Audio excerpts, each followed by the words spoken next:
getting into trouble. Speaking of trouble, Is back. I am back. looks like you're And fine. we are live. As far as I know. All right. Did I send one to everybody else here? Maybe I forgot. Dan tried to join, but something else happened, and I haven't heard from Randy except for when he sent. I'm ringing him again. I'm Gotcha. ringing him right now.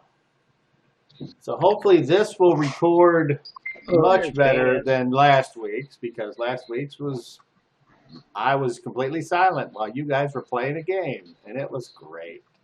I knew that you were breaking up on my end, but I didn't realize that it wasn't getting you at all. 5 o'clock. Oh.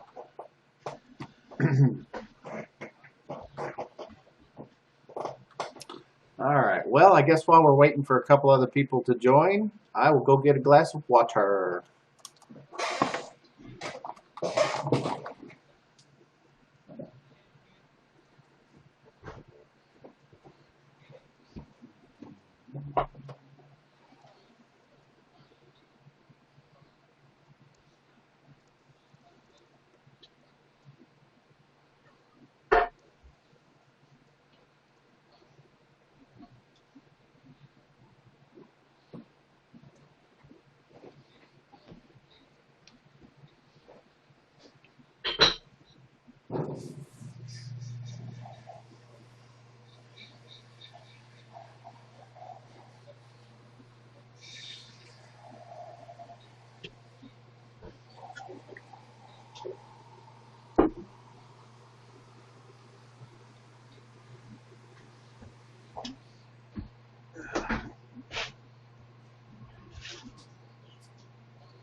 Anybody cancel yet?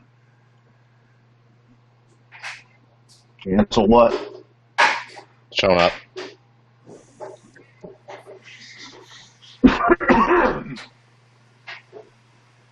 There's Randy. There's Good evening. Randy. Hello. How's everyone? All right. Alive. Corbett free? Hmm? Everybody I Corbett? can't guarantee that. All right. Virus is a hoax.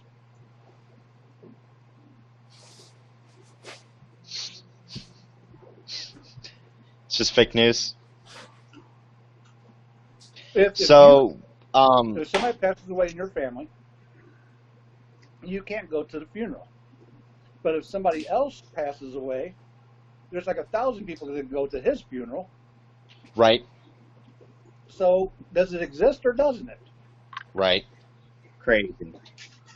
It's only if a tree falls and somebody's around does it exist. Right. All righty. If my wife hears the tree fall in the woods, we're good. First off, this is episode 51. Wait, I got a quick question. Uh-oh. So if a tree falls and lands on the person who's there and kills them, did the tree fall? No. No, not at all. This is episode 51 of the World of Skell-Agile Epics. I'm Skell-DM Cobb 37, and on your screen, we're going to start on the top left. We got Dan playing Waldor, a priest, thief, gonomy, or for you regular people out there that don't know what a gonomy is, it's just a gnome with all of the letters. Then to his right is Randy playing Garrett, the human fighter, who slowly but surely, inexorably, like the guy that raced the train with the sledgehammer and bent through the mountain and beat the train through, whatever that guy's name, Big Willie Johnson or something. Slowly going from regular guy to the most dark-hearted, evil killing machine you've ever seen. It's not slow. And his trusty sidekick. Yeah, it's been pretty quick. Cling! The magical spear of death. Then, directly under Randy, we have Daryl playing Master Kelf, the ancient elf monk trained in the martial arts, hand-to-hand combat without weapons, but also touched by his god or gods or something. He calls him, I'm not sure if he prays to Cahulan. I've heard him call out to him, but I'm not so sure that Cahulan's the one that's directing him at this time. And then last but not least, we should all notice that Daryl, the player, ponied up some cash, which the Dungeon Master appreciates, and got himself a tablet. And so the picture is nice and clear and probably will eliminate any snagulations. The overheating. And then last but not least, we have Chris playing Ein, the human scion. A psionicist who favors physicality almost over his mentality, although lately his mentality has started to express itself more. And he recently lost his twin brother to an unfortunate event, which will probably be further explored after we do this quick recap. And as always, the players can go ahead and, if they wish to jump in during this recap or accentuate some part of the story that I might have missed or misremembered. We're starting already. Yes, Daryl. I would like to just make clear, the text I sent the other day, in mechanical terms, if each of you agrees to let me tend your wounds as a healer and an herbalist, you can regain you can regain 3 hit points per day instead of 1. There's some very special things about that, Daryl. With regular rest. So, just letting you know that. That was my offer of healing, and everybody knows that if you need me, I am there. I can tend wounds on a continuous basis, just, checking it, make sure the bandages aren't ripped, or put some more cream on it, and that's just kind of a regular thing. Daryl sent out a group text to everyone, hoping that there would be some conversation, and nobody replied. So anyway. I thought it was something that we should do more in game, or yeah, that's my personal thing. That's what Brother Kelf, Master Kelf, has offered to you all in that setting as we begin. So, the members of this group, some from the very beginning, others picked up along the way, some have come and gone. But as of this moment, we have Waldor, Garrett, Kelf, Ein, and Volmir, who's played by Destiny, who's not here. I better check my phone to see if I received any messages. No. So she may or may not be playing. But while I'm sitting here, let's cling. Hey, do you think she would be offended if I said, "Hey, monk plug"? No. No. Okay. So, they have been to different lands in search of ancient evil weapons. So far, the only weapon that has proven itself or has shown itself to have tendencies of evil would be the weapon that Garrett carries, because it seems to be an intelligent magic weapon, meaning it can communicate, it has special abilities, and it has a purpose. Whether its true purpose is to kill or not, it certainly acts like it is. So, we also have currently Volmir with a magical ring, which allows her to change into a dragon form. And we have currently Waldor carrying a magical bow, which, when properly used, can heal or harm, depending on the user's intent. And then they are currently on the path trying to get the final of the 4 weapons that Ein would assumedly use, and it supposedly will turn whoever uses it into a vampire, and who knows what kind of fun and excitement that's going to cause. Because not this group, though they may be worldly at this point, they don't know everything. So, No, they don't.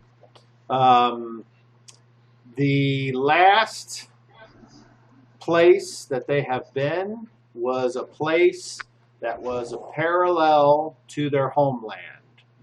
Many places and people were the same, some slightly changed, some not there, other new individuals are there, the town of Newstone. The parallel place was explained by the Waldor of this time and place to members of this group that talked to him, and now there seems to be a rivalry between Waldor Prime and Waldor Doppelganger. So that is a side plot that's happening. We also had the brothers meeting their parents of this time and place, who seem to be lovely people, but seemingly had some type of psychic powers themselves, albeit minor, and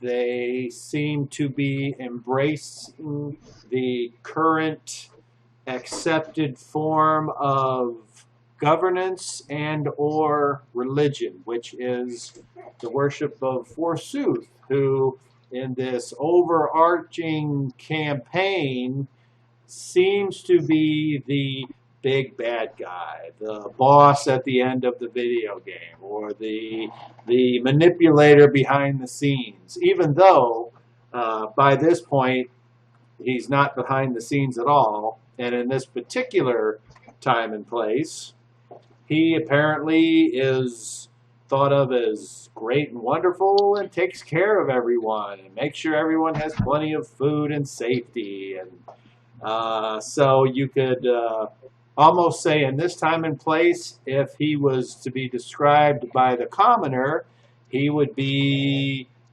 described as benevolent and kind, which these people here, except for Kelf, who's new to this particular time and place, would probably disagree with, because in their previous encounters with this thing, whatever it is, it's been described as a half undead, half machine, part lich, full lich, whatever, just observer.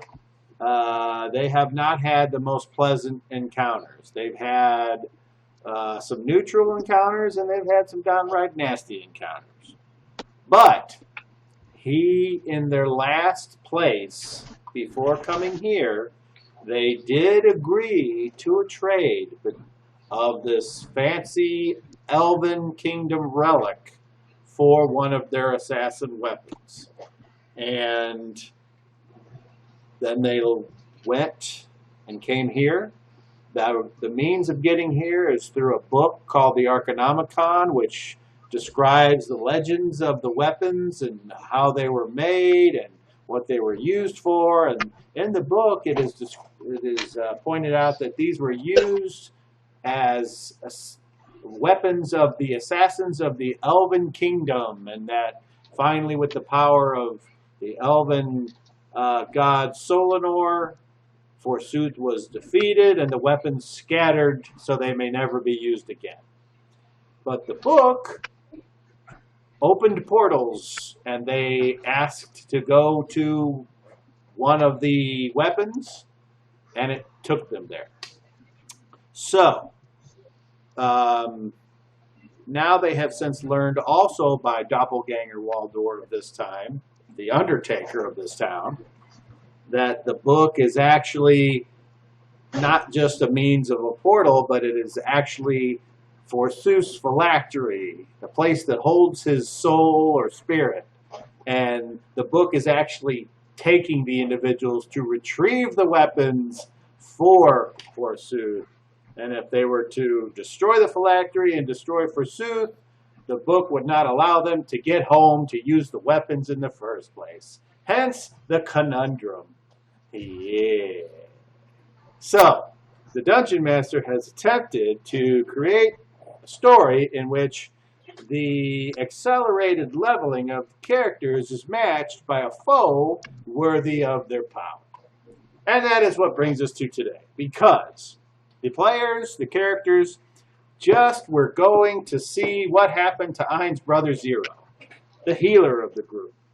And he was taken away by town guards for, you could say, insubordination.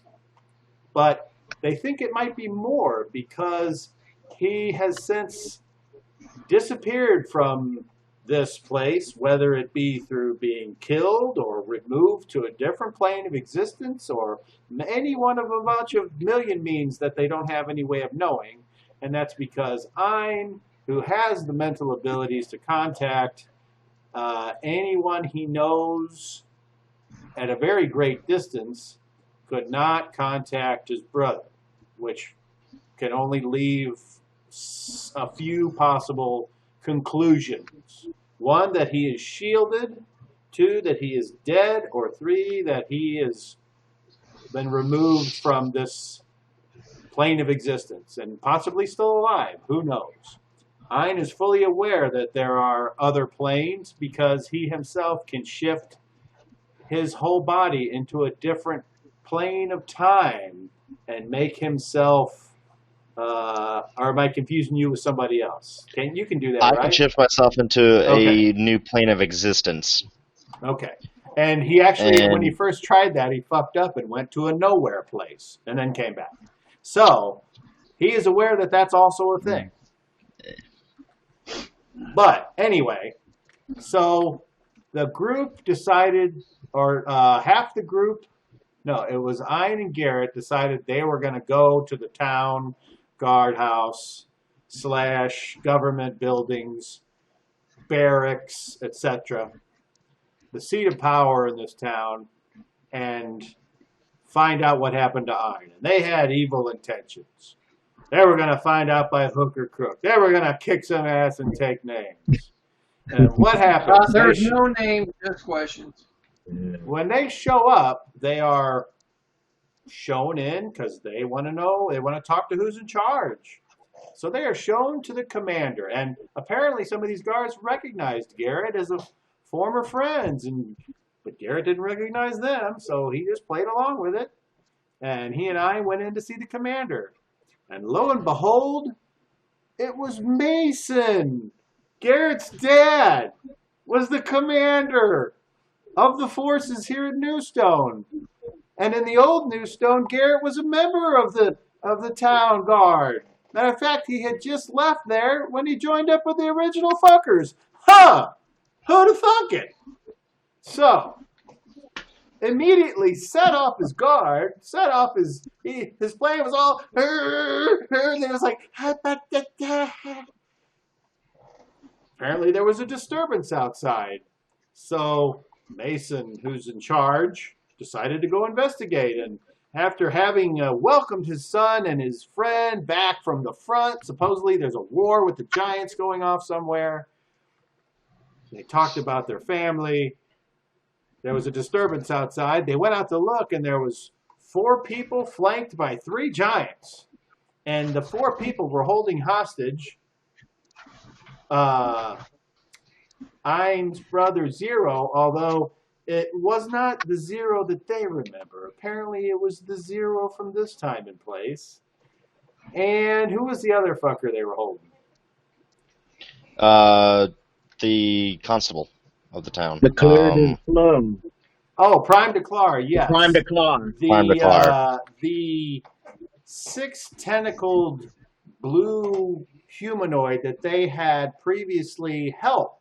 Now, at another time, the Prime Declar member of that species or race or whatever was actually attacking the group because he was working for the vampire at that time. But apparently in this parallel time and place, he was a lawful representative of Forsooth. And the Garrett wasn't having any of it. He wanted blood, and he was going to get it somehow. He was going to get that ass. So he went out there, and before he could even threaten the individuals, I seem to remember maybe a few words, but not a lot of gestures. Waldor and Volmir and Kelf had heard about a disturbance, obviously because there was giants there, and so the townsfolk were, oh my goodness. And they found out about it, so they ran to find out what was going on. And so way off in the distance, Waldor was like, Alakazabra! And he cast this fucking perfect. All four men failed their saving throw, and they were like, I'm held because I'm all fucking stupid and queer. And Kelf cast this spell where like a shadowy magical bird could attack whoever he wanted. And they were way in the back. So then it's kind of like, uh-oh, the fight's on. So the giants attacked, and then the giant came running down the street after Kelf and Volmir and Waldor, because that giant rolled a great roll and was like, what's going on? Oh, down there. So it went down that way. So Garrett took on two giants. The commander, his dad, was helping as well, although that's when Ein was like, hey, let's get out there. And he mind-fucked him out there into the street. And then the fight was on, and the fight was pretty bad, but the power of the anti-heroes here was just too much for 3 giants and 4 held men. And so the giants were all defeated, killed. 2 of the men died, and 2 of the men were taken hostage, with the commander telling Ein not to follow the order of Garrett to go kill those guys, because that's not what we do here. And we help the good guys. We should tie them up and capture them, because a live dickhead may give us information. So Ein did that, and then... Much as I begrudgingly hated it, I did it. The group then congregated up there with a bunch of the guards who were trying not to get killed. They were surrounding the fight. And there's our Volmir. Hello. Sorry. Running errands and grabbing food. That's okay. You can drop some more food there.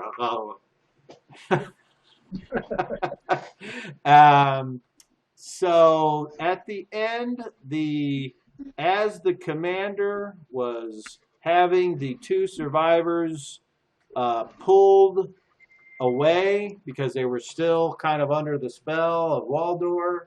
Waldor ran up there as fast as he could and was like, I want to search them. And they were like, I don't know. And then he rolled, and they were like, okay, but don't tell anybody. So he followed them into the building. And then the other 4 talked, and the commander said, hey, you guys are awesome. Before we do anything else, come on inside, because apparently you guys really hate everything. And Garrett was like, I want to question them. And he's like, well, come on, let's go. And that's where we stopped. So. Instead of kill? What'd you say? I said Garrett wants to question instead of kill. Well, that's what he said. He said, I got questions for them. Now, whether he Yeah. means question like that or actual questions, that's not for the DM to guess. The DM has to play everyone else. So I'm guessing he's going to pull something stupid, and then it's going to ruin everything, and you guys will be on the run. But that's okay. That's fun, too. I have a huge map, and I'm ready to use it. So, are we ready? Does anyone else want to add anything to that recap before we begin? Hearing nothing, then I will also, before I forget, ask my useless trivia question of all of you. So,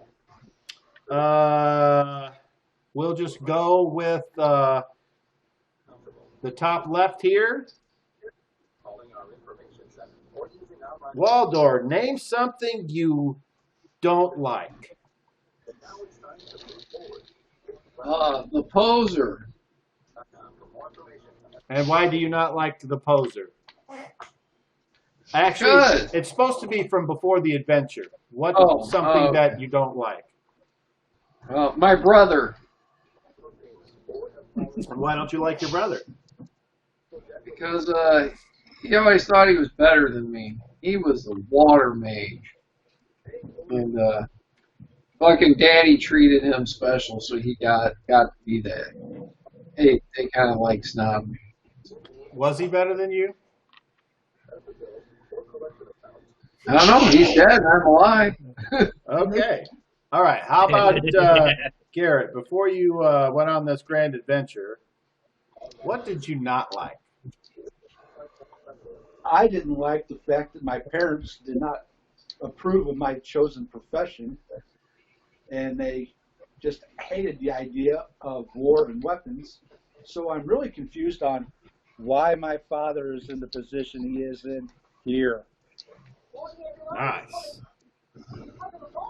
Okay, and then we go down to Kelf. Before you joined this group, name something that you really did not like. Kelp has never liked bullies. Those that pick on others just because they're less fortunate or in some way presumed inferior. Okay. Volmir, before you joined this grand adventure, what's something you didn't like? I didn't like how the women were used as breeders. That's why I was wanting to become a warrior like my dad. Okay. And then last but not least, Ein. What's something before you went to the fair that day to have a turkey leg, what really annoyed you? What really annoyed me is because of me and my brother's abilities, we had to kind of hide it a lot, and I tended to go into town a little bit more than my brother did, and it just kind of always upset me that I couldn't really ever hang out with any of the other kids or play with them. So I kind of became a little secluded and just kind of went to the woods or hang out with my brother and did chores. Right on. All righty. So here's the scene. You all are walking, getting ready to walk up the big stone stairs. That would be a correction. As you hold on, Wink Door. As you get ready to get up on the top there and walk under the pillars, walking between the pillars and the roof and the door, the commander is looking you all up and down, and he had said, "Are any of you severely wounded? Do we need to call for the town healer?" And I think that's when Kelf was like, "Hey, I can tend to all of you if you allow it or would like that to be a thing." And then so that happened, and then you all go on inside, unless someone wants to stop before they get in. You all go ahead and follow the commander into his office. I enter the office. I'll say we have a healer. He'll take care of me later. We have more pressing business right now. I enter. Okay. Volmir, do you go on in with the boys? Yeah. All right. So let's switch to Waldor. So Waldor, you are you watch as they march these two guys who are stiff as a board down, and the guards are like, man, what's wrong with these fucking idiots? The other one's like, I don't know, but he's getting heavy. And he's like, well, get the door unlocked. So they unlock the door, and they kind of push him in there, and they fall over. And how long does that spell last? Last 10 rounds. Okay. So our combat was what? 6. 6. So they're still going to be stuck, you think, for a little bit longer. So the guy's like, well, hurry up and get in there. James, keep a watch out. You better be quick there, little man. All right. So I'm going to be trying to find what I would think would be the magical item counterparts that they might have. So these individuals that are there, they're nobody's doppelganger. Oh, okay. All right. I'm just going to try to search The one that was holding somebody, he looked like somebody, but he died by the power of the bird magic. So roll me a pickpockets. Let's see if you find anything worthwhile. All right.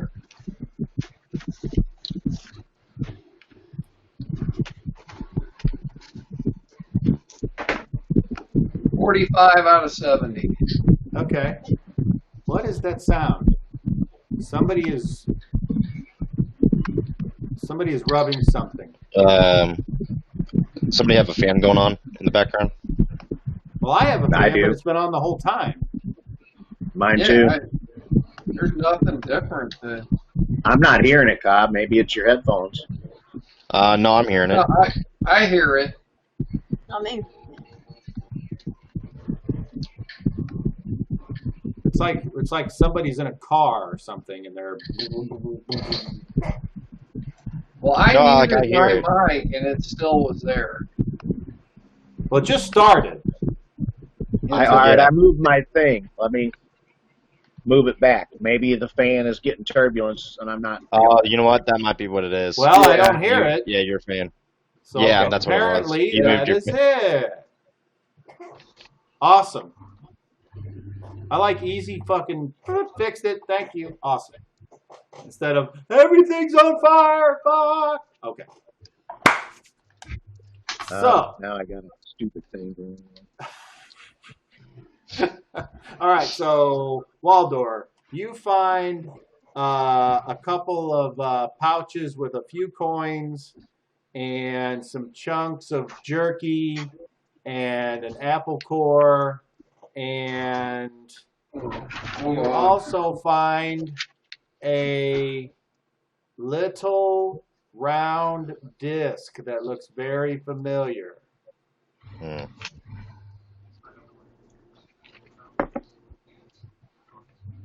2 pouches with coin.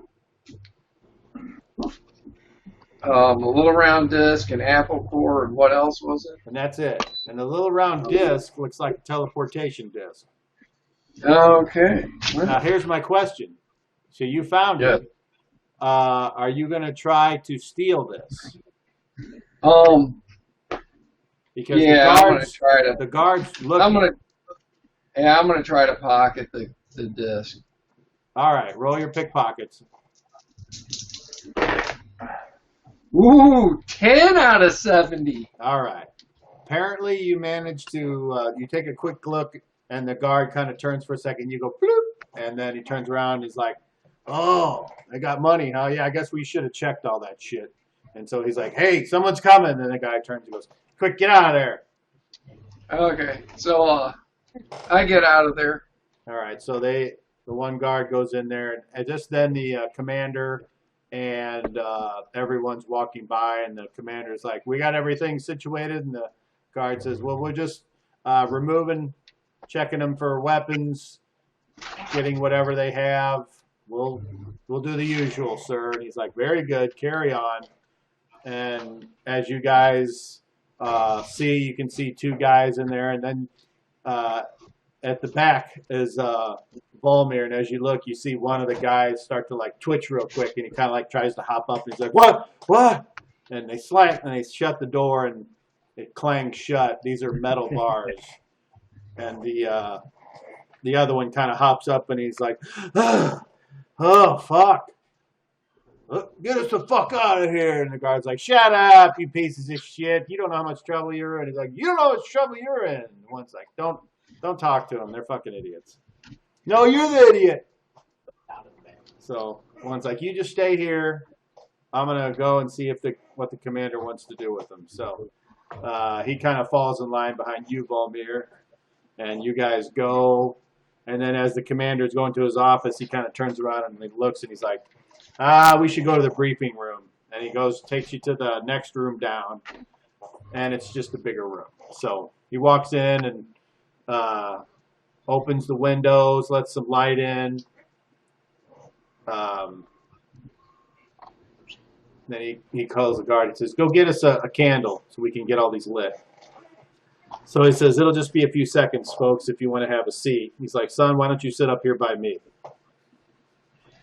Am I there then? If you want to be. Okay.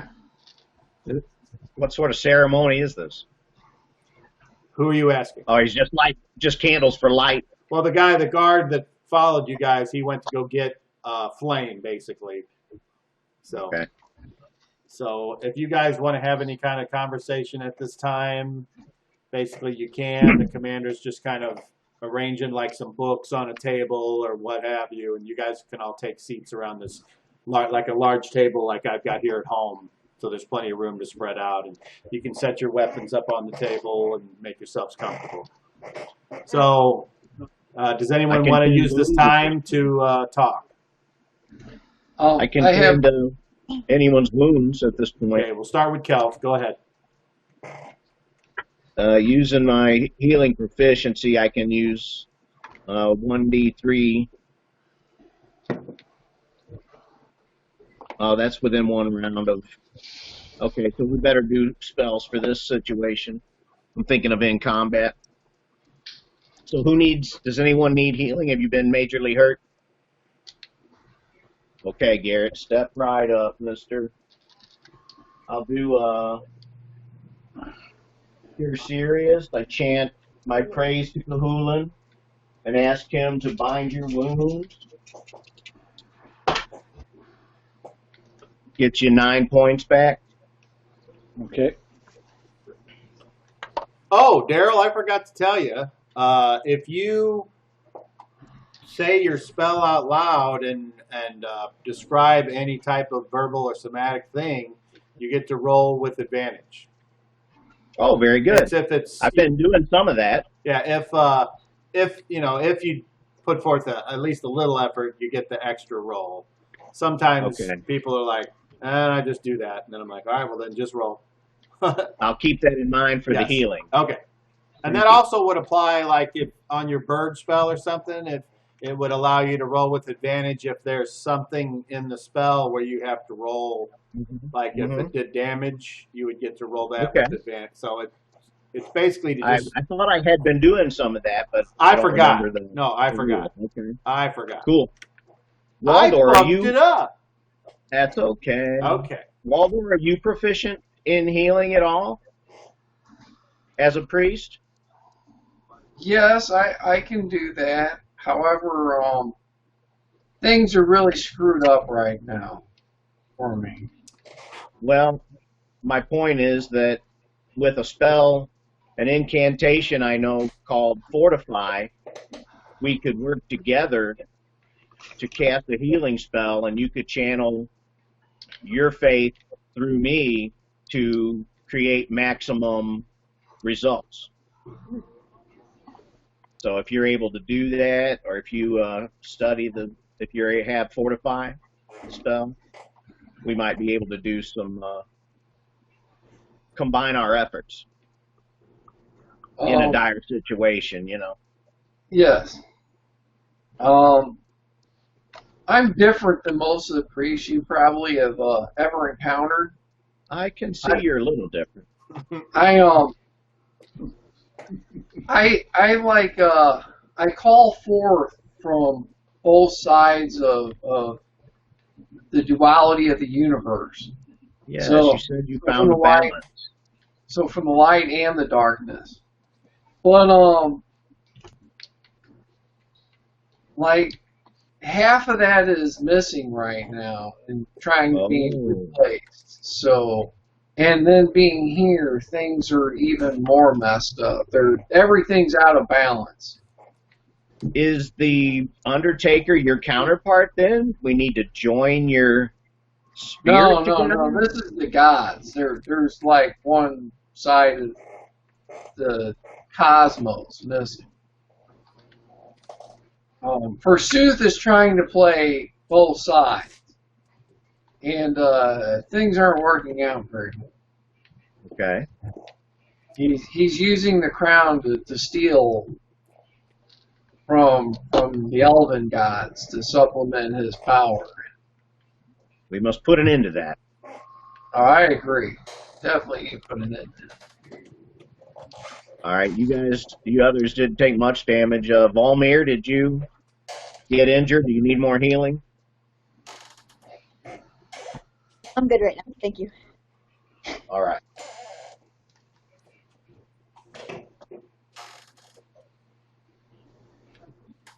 Okay, so are you done, Daryl?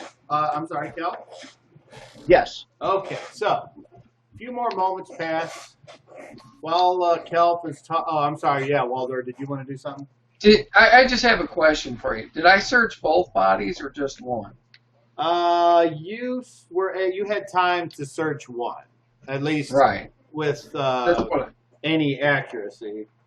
okay, that's what I thought. Okay.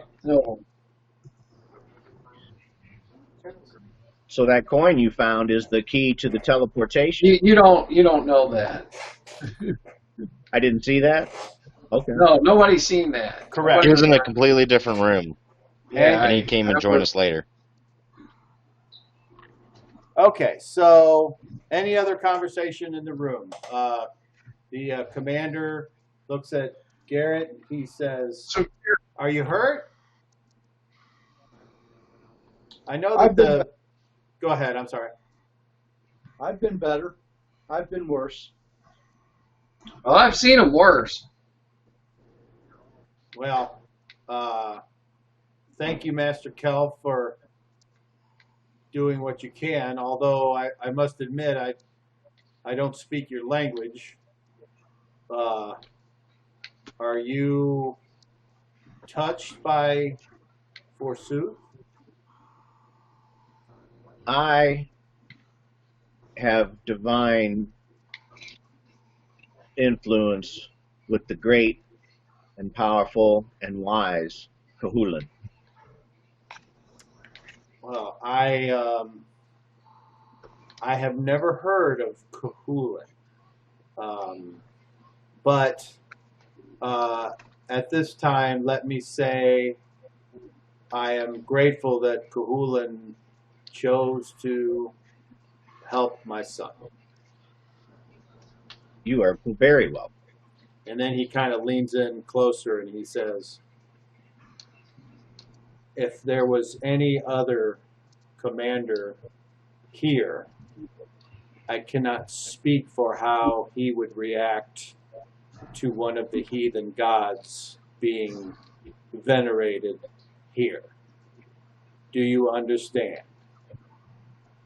I get your drift. Very well. I appreciate your understanding of my position. I'm a traveler, and I mean no one any harm. You all are certainly a very eclectic and disparate group. I've met Ein before. Son, would you please introduce me to these other three? Oh, two. We got Volmir. I am Master Kel. We have met. Oh, okay. That's your. Now we have met. Master Kel. We have Volmir and Waldor. They have all helped me on my travels. 2 of them have used their gods to help me, heal me, save me. So whether they're heathen or not, they're welcome to me. And Waldor, you look familiar. Yep. There's a poser from some other place that's hijacked into this place. I don't have any idea what you're saying, but There's a before I come from he holds another his hand place. up and he says, "Make me a charisma check."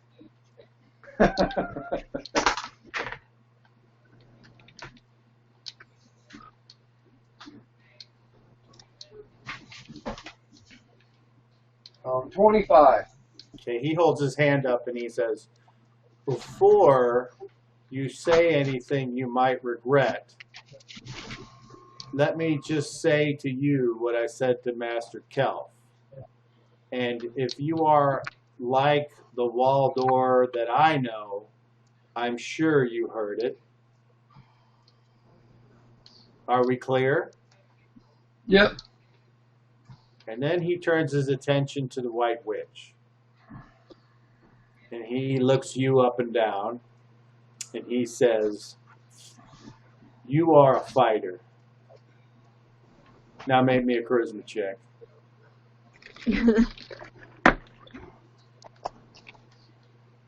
Oh, shit.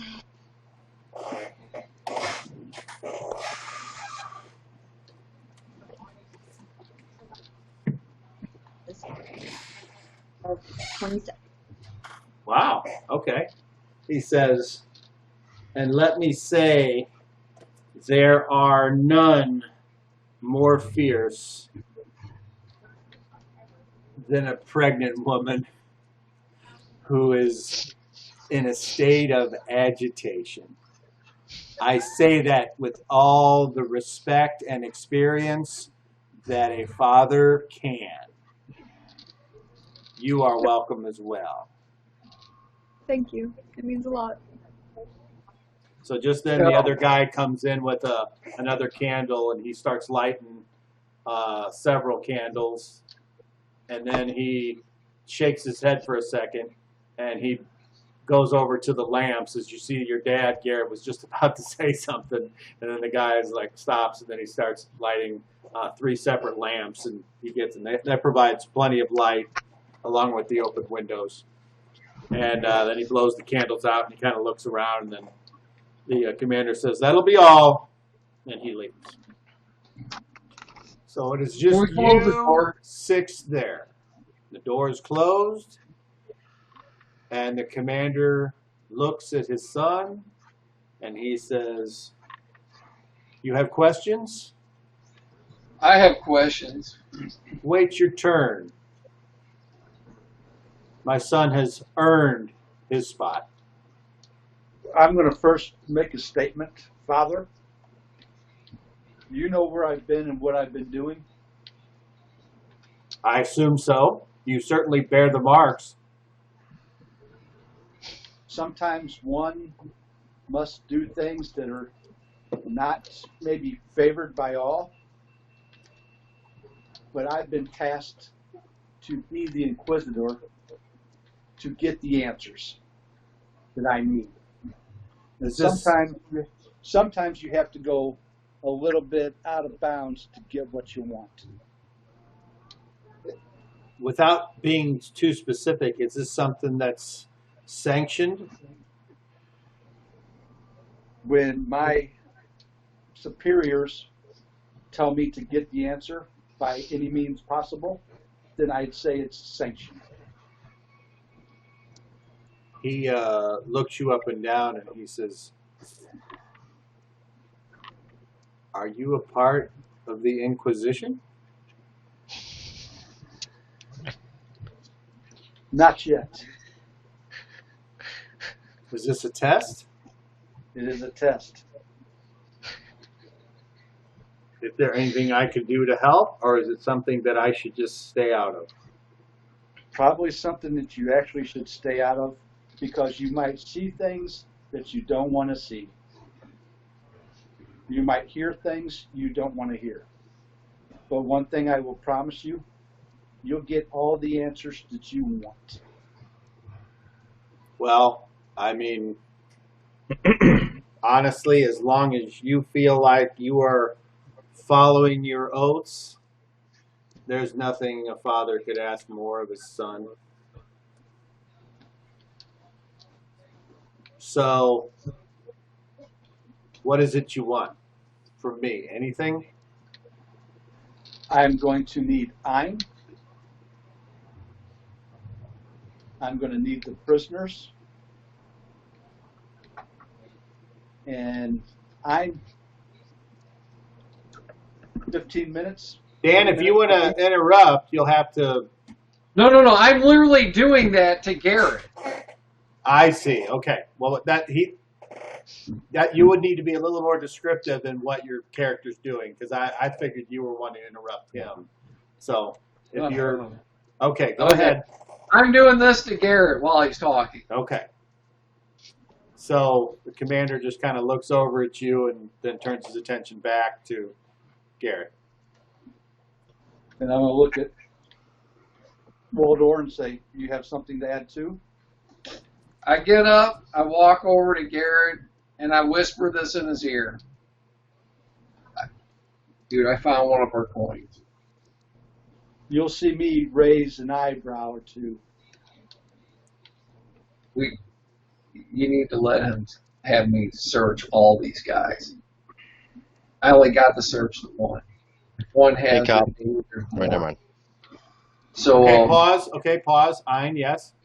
No, I don't know about the coin yet, so there's no reason for me to ask this question. Okay. And then Kelf, did you want to say or interrupt? I would like to cast a spell as they're conversing. It's called No Customs, and I'm going to cast it on the dad. And I nudge Ein, and I say, this man right here, he knows things that can help us make our way through these lands. And it's allowing me to basically know the local laws and customs and what's acceptable and unacceptable. And instead of, having you do a long speech, if something comes up, I might ask you, hey, did I glean anything? Or you could say, and Kelp happens to know that. Okay, that's easily done. If he gets a saving throw, which negates it, but I did nudge Ein and do somatics, and so Okay. maybe I can get an advantageous. All right. And I need something else also, Father. Okay, so Kelp, you start to say, and you say it in your native tongue.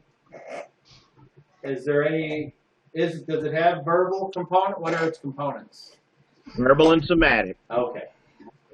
And I was talking to Ein to invoke the spell. Shit, that's close enough. I gotta look that up.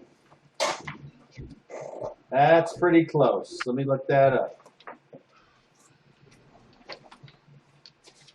He rolled a 13. Not yet. Oh, saving throws isn't even in there. Okay. Saving throws. How about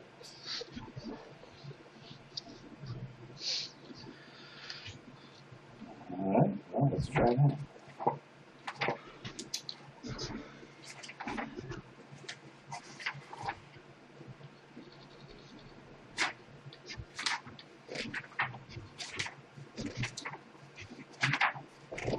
And if he Okay, here we go. Saving throw versus spells. Is it a saving throw versus, or is it versus something else? Versus spell. Okay. All right. So he rolled a 13. Even with the thing, even with a negative, like father, like son, he is still successful. So Okay. he looks at you, and he kind of blinks for a second, and then he says, Master Kelf, I'm not sure what it is you're trying to do, but that is generally frowned upon. Just trying to broaden my knowledge of your society. I am a stranger here and attempting to fit in. I would like you to roll me a charisma check, please.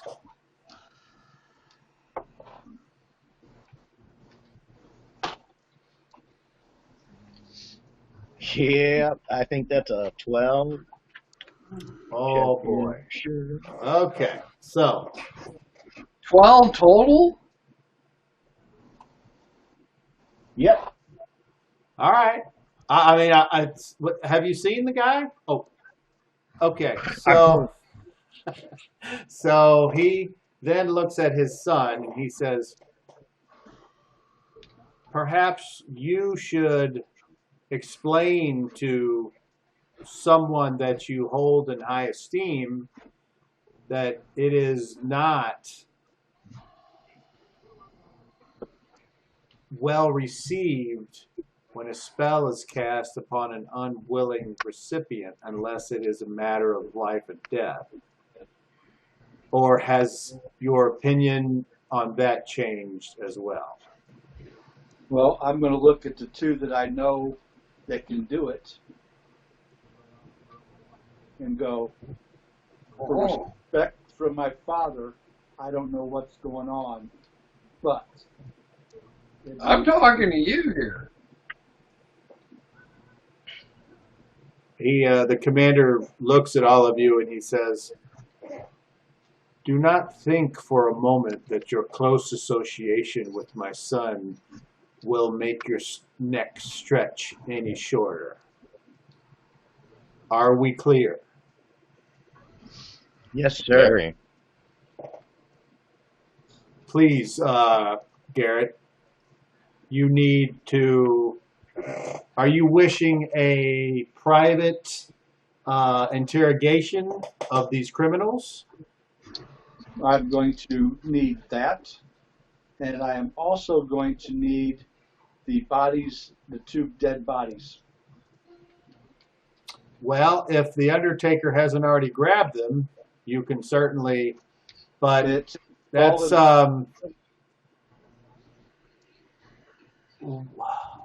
let me explain. It is utmost importance that those bodies not be touched or anything removed from their bodies until we look it over. There's something be in their possession that's a danger to this whole world.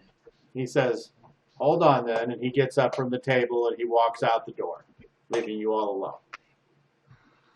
Yeah, that's a good one. Hey, I didn't do nothing. I did not do nothing this time. You looked at me like... Okay, that's when I'm going to get everybody kind of close and tell them Wardle or Waldorf found a portal. Wait, I like Wardle. Wardle. I see I'm rubbing You're off. Pokemon all I of was a going to sudden? say, is You're it a Pokemon all of a I'm sudden. trying to say that and portal at the same time. It's close, but not quite. It's Wardle, and then he evolves into Turdball. I'm sorry, go ahead, Garrett. We call him Mikey for short. Yes. Turtles, whatever. He found a portal stone on one of those living. I pull it out really quick and show everybody, and then I flip it in my fingers and hide it again. Okay, so I for checked Kelf, my what did backpack. Kelf see? Because he hasn't seen these before. Just a silver coin, or No, it Okay. has. well, wait. I mean, obviously, if he just holds it up real quick, he might not have noticed everything. I'm going to let him roll to see if he gets any extra information. So, Kelf, why don't you roll me a perception check, please? All right. And what do I add to that? You are adding your intelligence to a D30, and you Okay. need a 31 or more.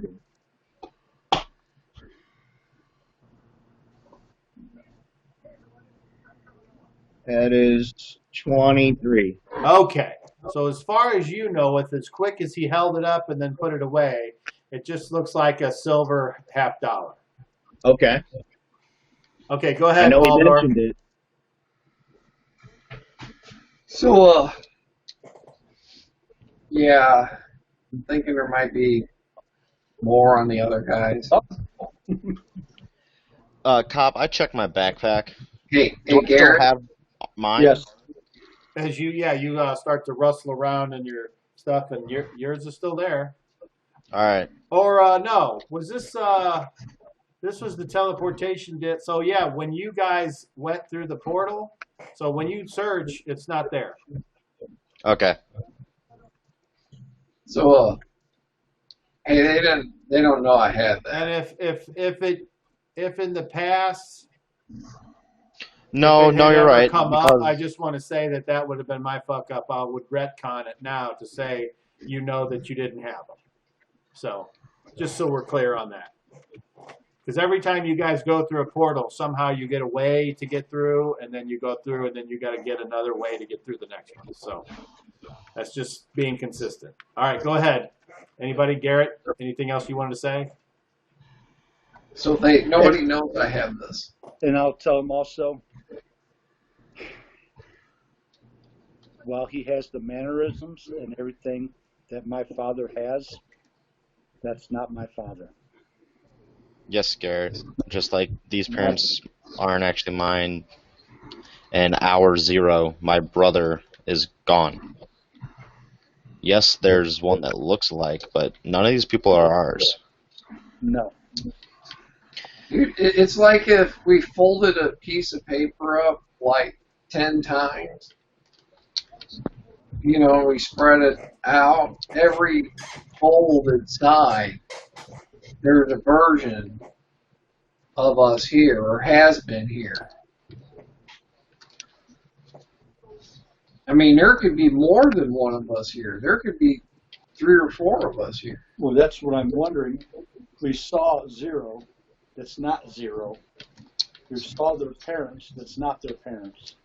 I've now seen my father that's not mine. So there's Apparently, another me running around here because all those guards know me and I don't know one of them. I mean, the way I see it is everything has funneled through this last place here on the way to completion, but everybody's failed, so nobody ever goes on. So we have to succeed this time. And I haven't been here before until this poser showed up, and Kelv hasn't ever been here. So maybe this is the thing that swaps everything around and upsets, you know, how he's been playing his cards. Well, that's the thing that's weird. What happens when I or myself run into our opposites? You've already talked to yourself. I don't want to talk to myself. I don't want to talk to him. I have But, never met myself either. Yeah, it seemed like the most prudent thing. All right, so the commander walks back in, and I need Garrett, who wants the thing to happen, to roll a d6. And let's make Volmir roll another d6. So you're rolling for me.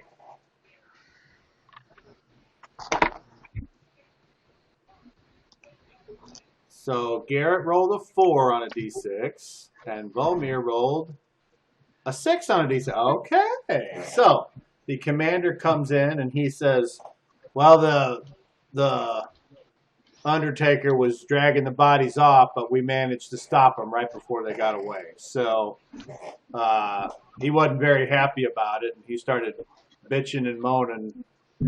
And but we got him. So I guess we can't keep them for very long, though. They're going to start stinking, and I'm not going to. I mean, you're my son, but I'm not going to have that. So I'm going to ask Volmir and Waldorf, can you check them because you know what we're looking for?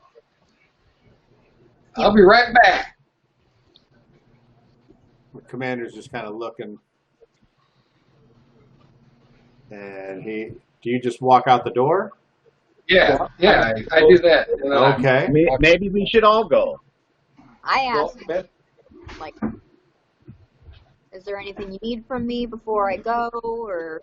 no, just look them over. Take it off. See you later, buddy. All right. So they have.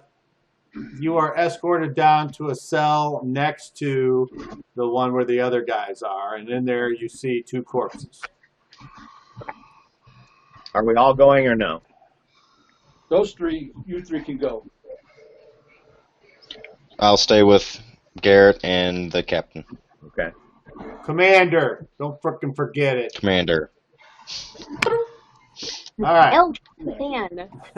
So, the 3 that go and are escorted down to the cell. The cell is still, the door is still open, and the guard's like, do your thing, just looking at you. And then he kind of looks at Waldor, and he's like, ugh. Kind of steps out of the way for you 3 to do whatever it is you're going to do. I look up at him and smile real big, like, just doing my job. Just doing my job. And then he kind of gives you he squints and he looks at you again, and he puts his hand up to his chin, and he's like, and then he kind of looks like towards the front, and he's going, It's the power of forsooth in me. just go on, hurry up. All right, so do you guys go in? Of the one. All right, so you guys go into the cell, and there are these 2 corpses. So, who's going first? I'll go. Oh, yeah. Okay. Well, I meant like, if is anyone doing anything specific is what I meant to ask. I am searching the bodies thoroughly. Okay, so I'm that's gonna what you're speak. doing. I'm going to speak to the guard and keep his attention more on me than on what Waldor is doing, so he's not trying to interfere. You are going Tell to me, attempt friend, to the- distract the- the guard. The benevolence of Forsooth. Fill me in. I'm not familiar with his grace. Okay. And anything specific from you, Volmir? I'm doing the same as Waldor. You're Thoroughly searching the inspecting. corpses? Yeah. All righty. So I need, If Let's I see. come across those coins, I will attempt to pocket them without them seeing. all right. So I would like Waldor to roll pickpockets. I would like Volmir to roll a percentile dice. And I would like Kelf to roll me a D20, please. 20. No shit. I got Roll- a natural 20. Roll it again.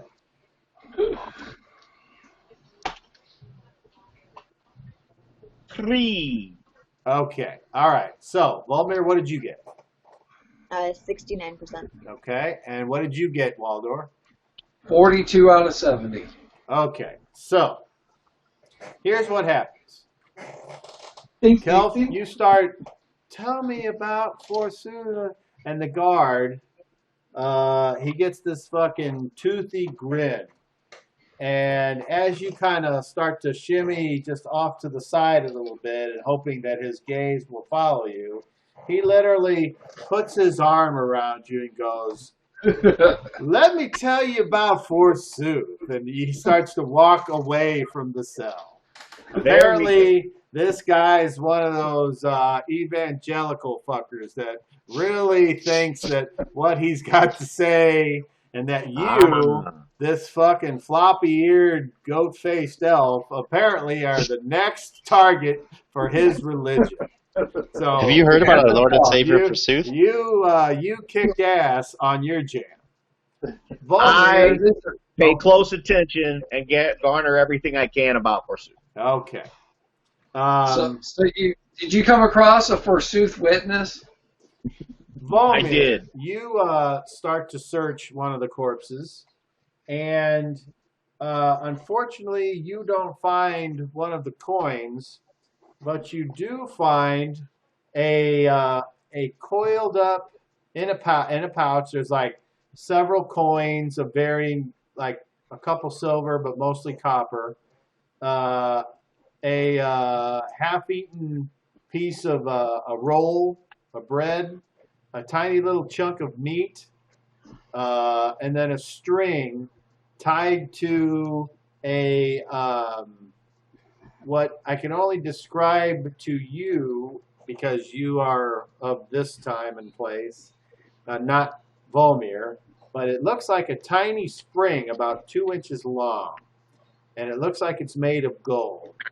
And you don't know what that is because there's no springs as far as you know.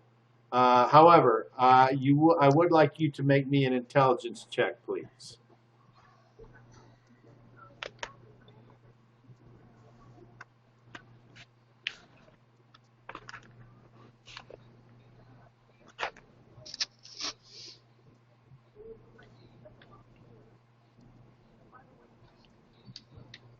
It's 25. Okay. A worthy effort, but you're like, I don't know what the fuck that is. What do you do with it? I show Waldor. Okay. So, Waldor, you proceed to search. You do find the expected accoutrement, a couple of thugs.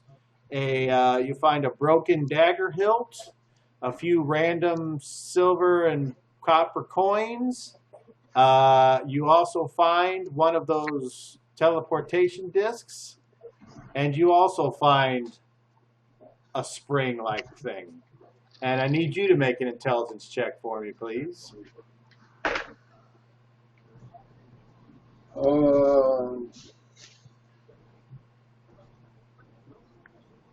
31. Okay. So I roll 7.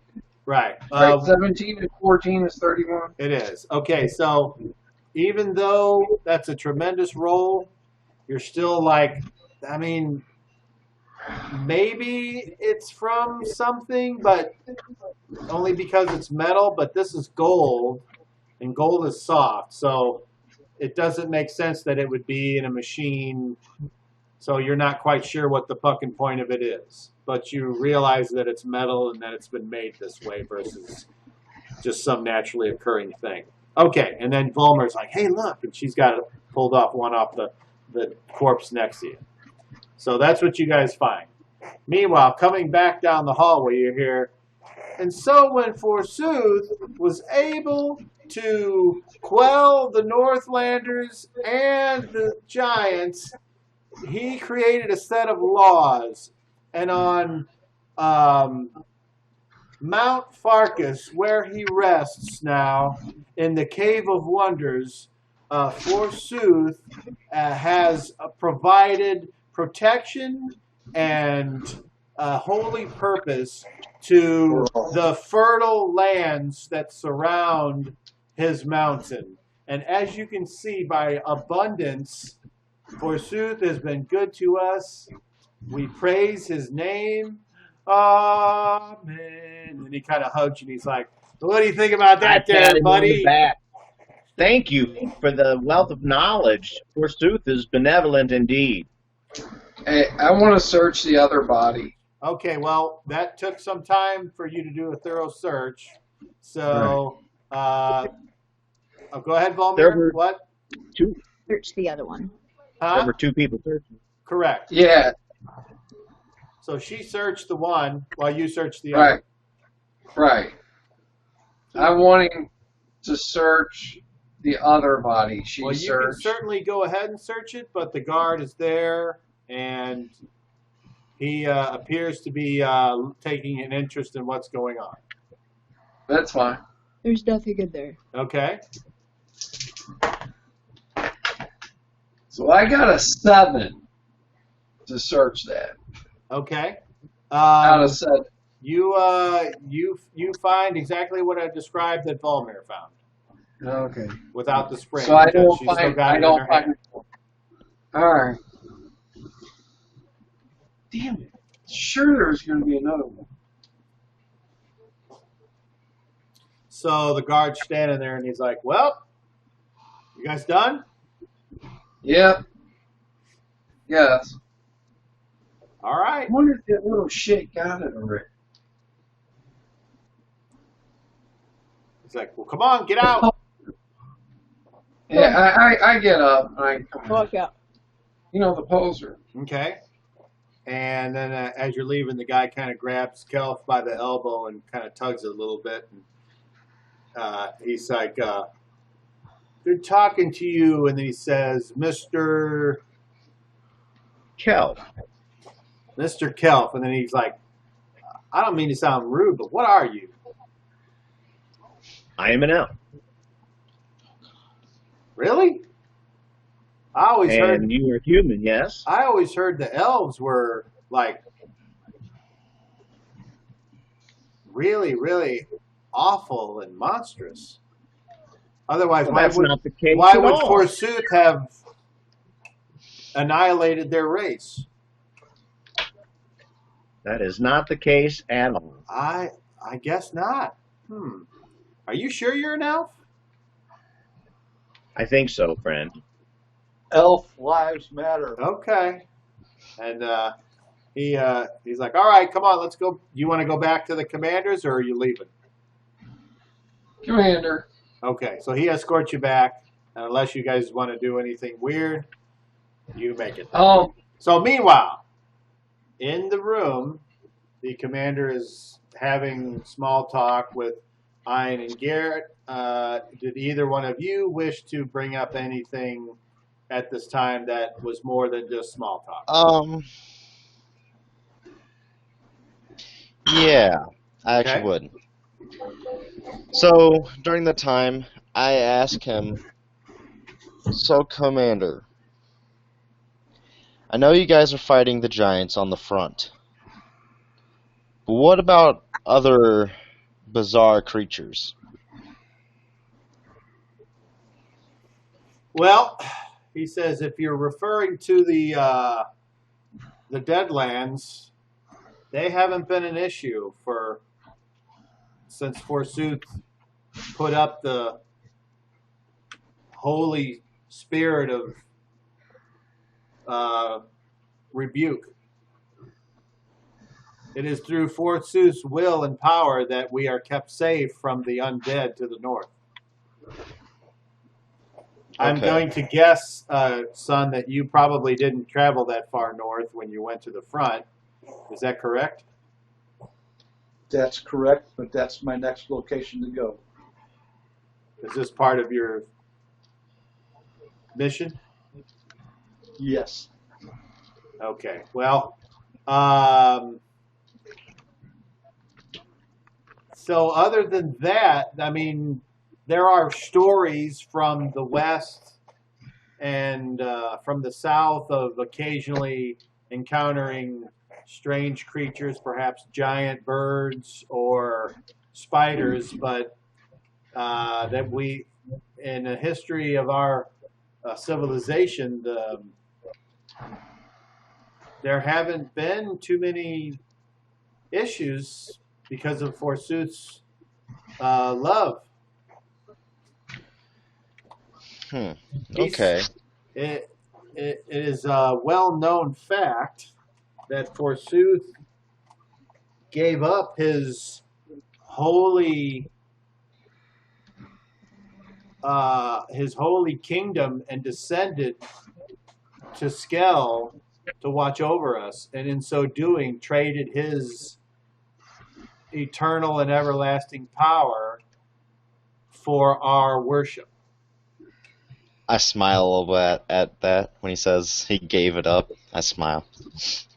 I don't even hide it. I just big Sure. fucking smile. He just smiles back. But go ahead and roll me a d20, and hopefully you don't roll All right. a 1. All right. I This guy's rolled pretty easily offended. a 13. Okay. So he just kind of smiles back, and he allows you all to continue if there was something that you wanted to inquire about or what have you. Anything?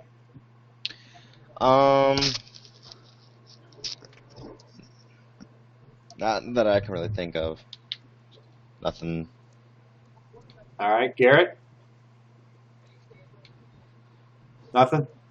I'm just going to point out the party that you see me with is not something you would normally see, but the powers that be and the thing that I've been put in charge of, these are the best pieces I can have to help me gain my goal.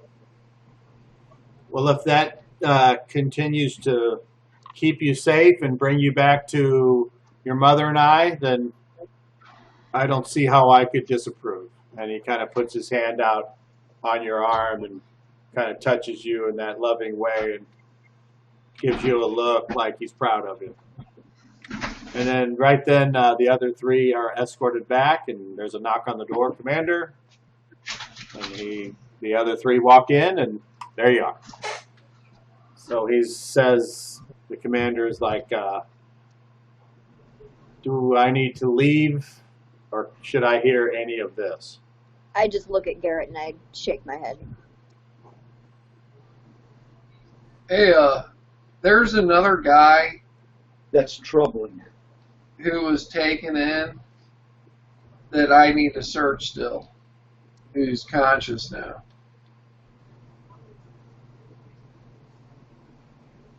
The guard kind of looks at the I commander, probably and should the search commander's both like, of them. why didn't he? I asked him if they were done, sir. He said, yeah, I'm not sure why he's changing his mind. Oh, I thought you just meant with the two downstairs, because they weren't with the other two. He looks at you and he's like, he shakes his head, and then the commander's like, what's he talking about? And the guard stares at Waldor like he's staring a hole in him. Well, there's the two dead bodies and then there's the two live ones. Yeah, we The commander says, why did you say there was one more to search? Well, because I seen that guy on the way in. There's two people I didn't in see the there. other. Huh? Oh, There's two well, yeah. people in there. I was thinking that the other guy was dead. Yeah. Make a charisma check, this time with disadvantage, Waldor. Oh, damn it, I rolled a natural 20. Fucking, what kind of bullshit is that? Guess what the other one A was? natural one? Yeah. Roll it again. Might be critical fail. Are you fucking kidding me? 16. No. Okay. So reinforcement.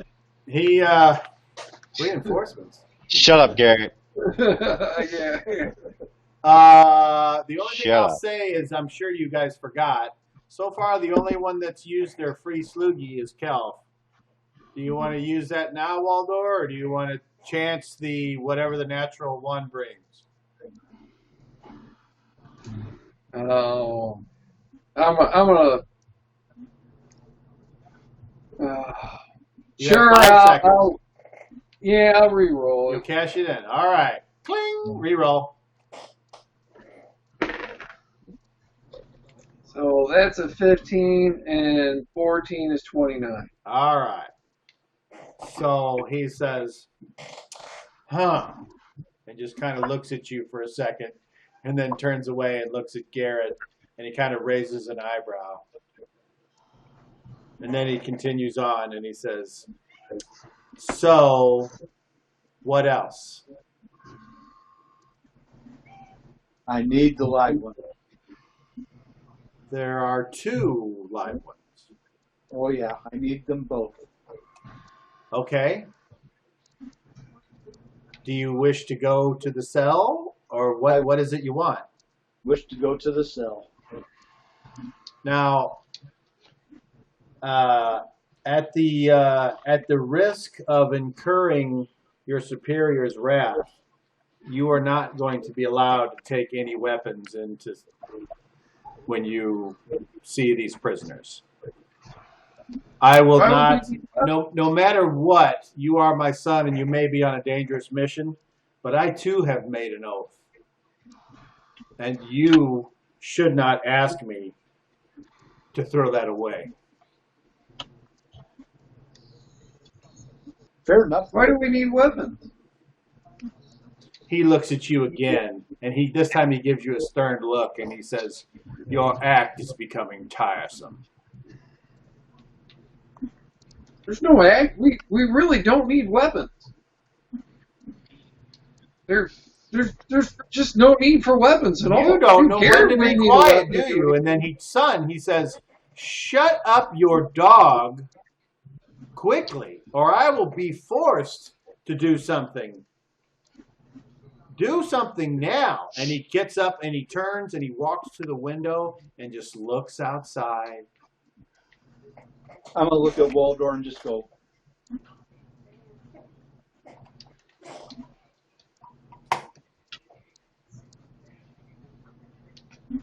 The commander says, "Is everything okay?" Before he turns around. everything is fine. He then turns around and comes back over and calmly sits back down looking at the table. And then without looking at anyone else, he looks back up at his son and he says, "Okay, so you wish to interrogate the alleged criminals, even though it's obvious they're criminals.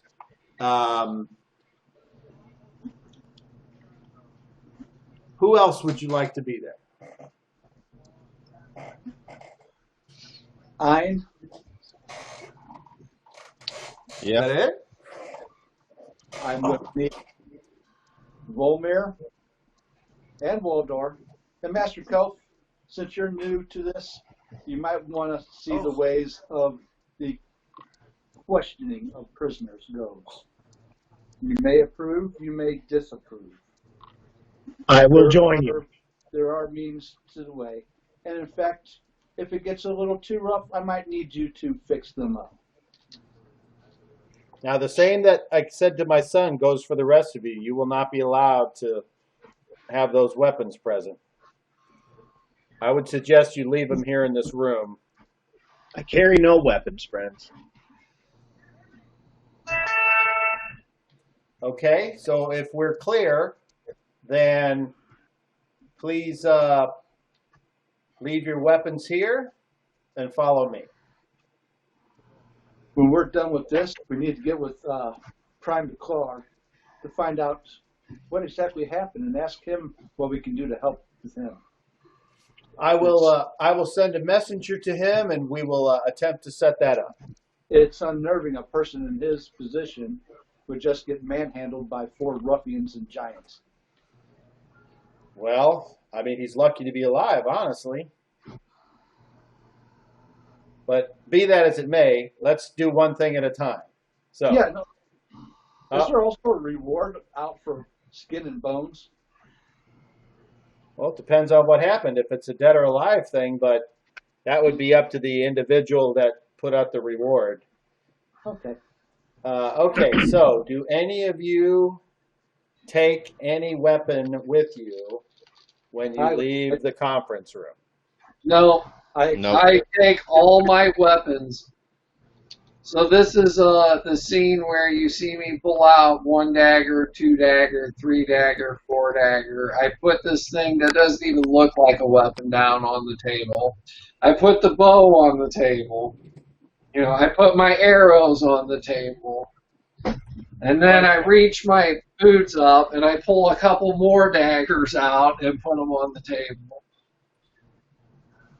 Where's that bow? So, what bow? The magic bow? Yes. I said I put it on the table. Okay. I must have blacked out for a second. And I put my quick bow, the snap bow, Yes. on the table as well. That was the thing that doesn't even look like a bow. Yes. Okay. So the commander just kind of watches, and then he looks at a guard and says, "Make sure nobody comes in here, and go over and shut those windows too." So the guy proceeds to do all that. While the guard's there, I'm going to explain to my father, if anyone comes into this room and tries to remove anything from it, I will not be responsible for what happens to that person. He says, something tells me, and he looks down at the table at your spear, he says, something tells me I just shut those windows for everyone else's protection. Come on, Yes. let's go. So you all follow him down. The two people are in the cell. The one guard's there, and the commander says, you can go to lunch. The guy's like, all right. He just leaves. So the commander says, okay, if you wish, I can stay or I can go. That's completely up to you, Father. But once I start, you cannot stop me. He says, But I can, don't worry. I will go down the hall. I will sit there. I will not come down here until you call me or if things get too quiet. Fair enough. Okay. And he puts his hand on his shoulder and he just kind of squeezes it, and then he walks on down the hallway, leaving you two there. Meanwhile, those two guys are in the cell and they're just kind of sitting there on the ground. The one kind of looks up and goes, freak show, in no general direction. It could be any of you. The other one doesn't seem to be too interested in doing anything other than sitting there. Are they bound? No, they're in a, this is a metal jail cell. Think like, Old West. Oh, I can't get to them? Well, I don't know, can you? Yes, I want to. Well, tell me how you go about that. Is there keys on the wall? No. Hey, what are you looking for? You don't need what you're looking for.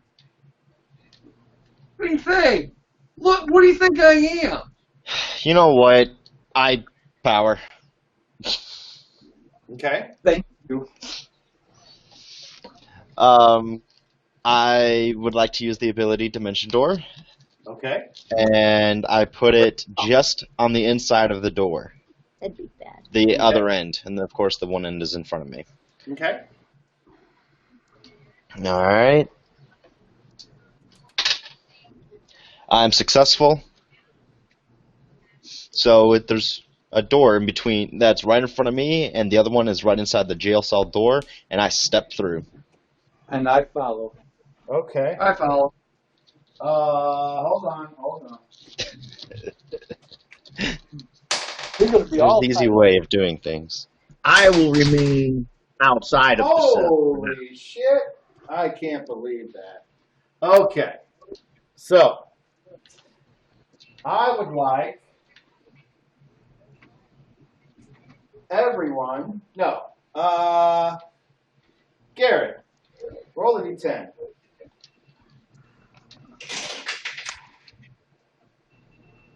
Three. All right. So, you all are, tell me who goes through the portal. Before we go through I'm the first. door, I'm going to hear it, and I'm going to whisper something. You can whisper a few words.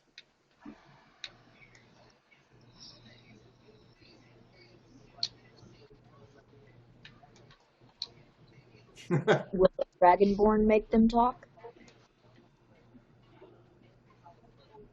All right, so Ein, you step through. Or Yes. actually, I guess you don't step through yet. You would go at the end of the round, right? Yeah. But I'm standing in front of the door, so. Or you can still take your 5-foot step simultaneous. So, do you want to go through first or last? Then I can. Yes, I would like to go through first. Okay, you go through. And did you roll good enough to where you're not disoriented? No. So we're Okay. disoriented for one round. And Okay. And then who else goes through? Garrett goes through. Bomir goes through. I do not. Walder goes through, but Kelf stays on the outside. Okay. I stay outside the door. And do you do anything while you're out there? Because I prepare myself. what can you be more specific? Uh, for what's about to happen, I'm thinking in my mind about what spells I may need to conjure up in an So, instant are to you help the readying? situation. Yes. Okay, what is the trigger and what is your action? If one of the prisoners tries to escape, I will stop them. I will grapple them. There you go. There's the trigger and there's your action. All right, so the ones that won initiative, you all go through and you're like, Durr. Meanwhile, these two stupid fuckers rolled a natural 20 and a 19. So they go zip back through the other way. And at that moment, as they step through, you may take your ready to action and attempt to grapple one of them. So the way grappling works is the first thing you got to do is at least get in their square. So roll to hit.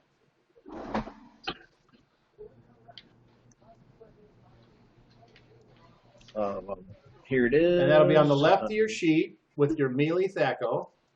Yeah, I've got that. I just had to find my card here. Okay. I hit an armor class of 2. Okay, so that gets in the guy's square. Now you both roll to hit again, and a more successful lower roll hits. So this guy hit an 13. armor class of 5. So are you armor class 5? I am 6. Okay, so that is a successful roll. What armor class did you hit? A minus 20. Okay, so that's a success. But what did you roll on your dice? 13. Okay, that is better than his 15. So you get into the thing, you roll a d2 of damage plus your strength, and he is considered grappled. Very good. And actually, since he stepped through and was stunned, I shouldn't have even rolled. So you grapple him. Yeah, The other guy steps they're both through, stunned. and he's like he's disoriented for a round as well. Can I possibly get them both? Unfortunately, no. You are not able to grapple 2 creatures. At least pretty not of quick. that size. If you were I guess I larger, should have said attack. I should have said attack. That's fine. well, yeah. But I mean, Then I could have had. it didn't occur to me until you said it, so I don't blame you for not thinking of it. Right.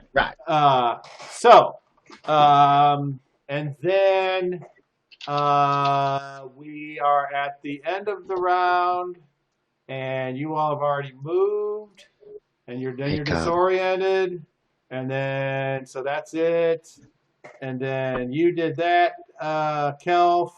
So with your okay, so yeah.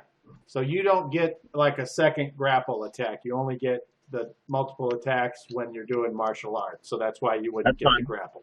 Okay. That's fine. Yes, I'm. Okay, 2 things. First of all, the way that we came in here, was it through a door, I'm presuming? Yeah. Well, wait. When you say Well, here, what do you mean? You mean the building? As into the jail area where the cells are hallway. located. The hallway that we walked through. Okay, so this is like a big open with all of the rooms are on the sides.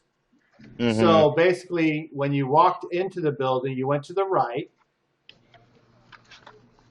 Okay. Okay. So let me redo this. When you came in, you went straight on the left, about 20 to 30 feet on your left. Those are where the cells are. Okay. On the right side of the building is the offices.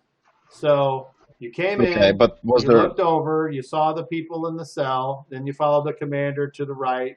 And so when you came out of the room where you had the meeting, you had to walk across an open area to get to the cells. And so what it means is the cells can be viewed from almost anywhere in the open building. Does that answer your question? A little bit, but did we walk through a door to get into this building? Yeah. How wide is the door? Like, is it 2 doors or is it just one? It's one big heavy door that can easily be, reinforced with stuff if there's an issue. How is it So mechanically speaking. it's a 4-foot door Okay, so it's normal walking made side. of wood, So reinforced with metal. yeah. So, and that's the only way that I saw in or So out. far, except for all the windows. Okay. There's probably one in the back of the building. That would make sense. Gotcha. All right. Answers what I Okay. questioned. So, that is the end of the round.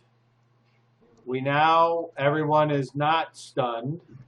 We go to the next round. We have a jailbreak. So, actions, and Kelf, you're the closest to the combatants. So, your choice first. Attacking. And just so we're clear, you're gonna attack, like you're gonna let go and then chop chop. I'm going to shove the guy back through the door and then chop chop. Okay, so a shove is a part of the wrestle thing. That is an actual action. I will attack. Okay, and then we'll just go with who went through first versus last. So Ein. Power. Oh, do you maintain at the end of the round? Yes. Okay. So that, and then Garrett, action. Attack. Okay. And then Volmir. Attack. Oh, look, you can see my bald head. Yeah, that's all I can see. Had a cramp, so I had to get up. Okay, and then They're Waldorf. they're both on the outside of the cell now, right? That's correct, along with Kelf, who's like got one grappled, and the other one's like kind of woozy, just kind of standing there going, Okay, I'm going to try to run and jump through the door sideways, going sideways. What door? The dimension door. Okay. In the hopes that I can position myself in such a way that I just hit into somebody and knock them down, maybe. Or at least disrupt them. Okay. All right, so this time, Garrett rolled initiative last time, so let's go to Waldorf. Waldorf beat a 1. I got 3. All right, my side is sped up. So, they get to try to beat that ass. So the 1 is still grappled. You haven't let go of him. So what that means is, first thing that's going to happen is he's going to try to break the grapple. So both of you do the same contested attack roll. Okay? Yep. So he rolls, and it rolls the same thing. So he got a successful roll of 15. I got a successful roll of 12. All right, he does not break it. So you got him. The other guy is going to punch you because he's a fucking idiot. And the fact that they jumped through the portal from the other side, because I rolled a 19 and 20, makes the encounter good enough for me. Everything else is gravy. So if they gouge your eyes out, it's just like, yeah! All right, so here he goes. He's going to try and punch you. And he's going to move to your side, giving him a +1. So he's going to come up and go, kadoosh! And he rolls and hits an armor class of 6. That's a hit. That's a hit. All right. So we roll a D2. No strength bonus. Oh, boy, a whopping 1 point of damage. And both of you make a strength check, please. He got a total of not very good, 23. Well, I'm sad to say that I rolled a natural 1. Oh no! Roll again.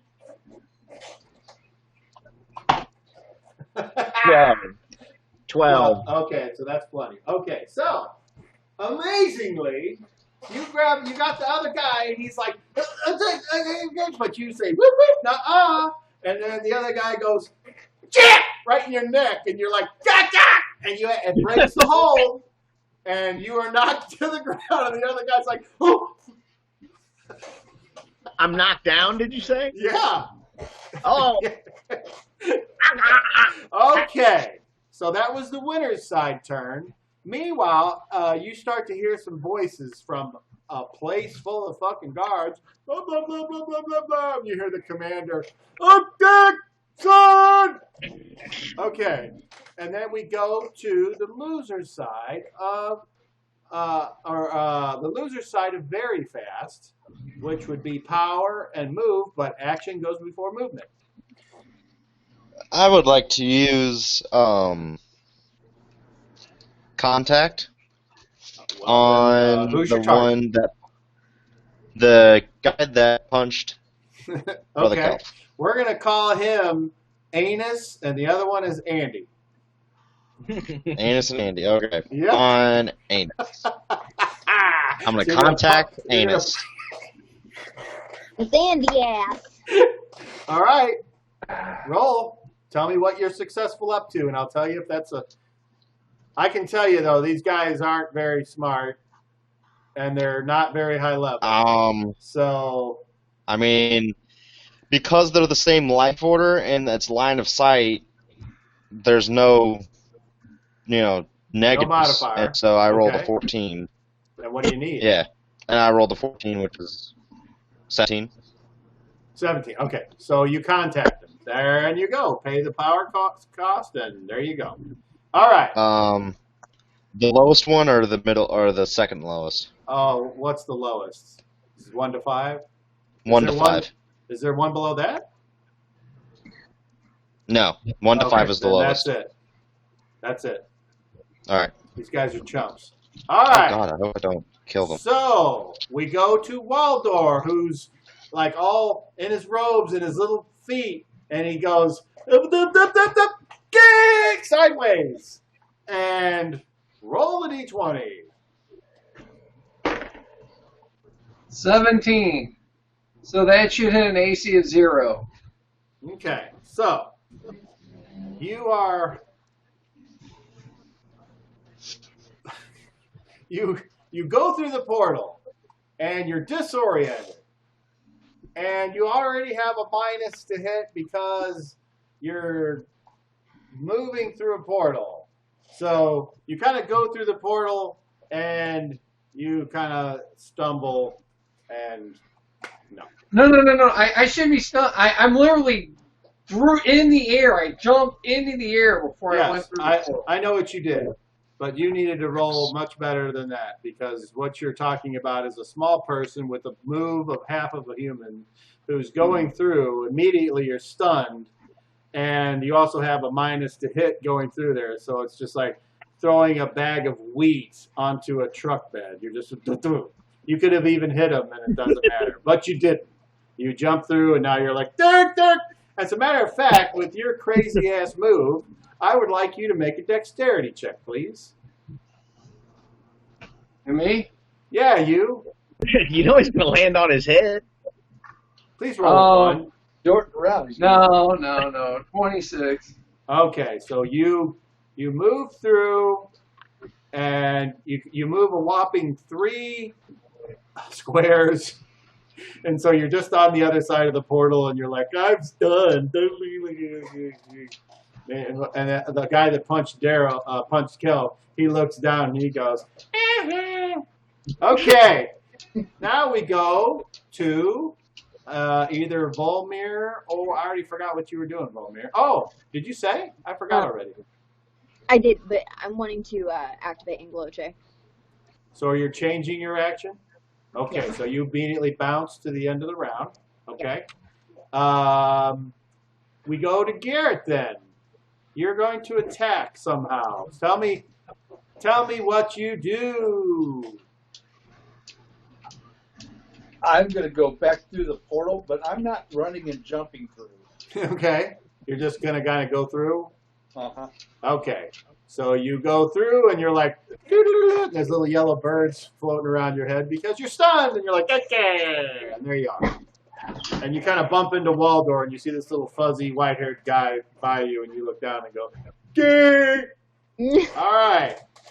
And then we go to Kelf, right? Because you got knocked down. So I'm going fast. are you going to attack from the ground with a minus, or are you going to take a half move and stand up? I'm going to stand up Okay, so and you then say attack whoop, at the end of and the round. Or no, because you when I'm can take a half move and take an attack. That's perfectly okay, legal maneuver. that's what I'm doing. The problem is if someone's like one square away and you only have a reach of one, that's where you're kind of like you stand up and then you're like, oh, fuck, I can't reach him even when you're that close. Because if you were to move that extra step, that would be your action. But Okay. this guy punched you in the neck and then you're They're like, still right there. and then you say, whoop, whoop, you stand up I hop and then him. you go, bam, bam! So you, Dukes. main hand first. Hit a 0. Oh, that's a hit. Roll dinkus.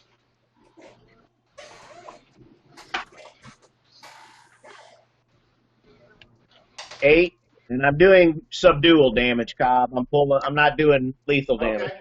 All right. 8 points. Yes. Well, he seems to drop like a sack of potatoes. You say, bam! And he goes, ah! And he falls over. Good night. The other guy, if you take your 5-foot step, you can do your other attack on him. Excellent. I step forward and give him the left. All right. Give him the left. Let's see, where's that? Here it is.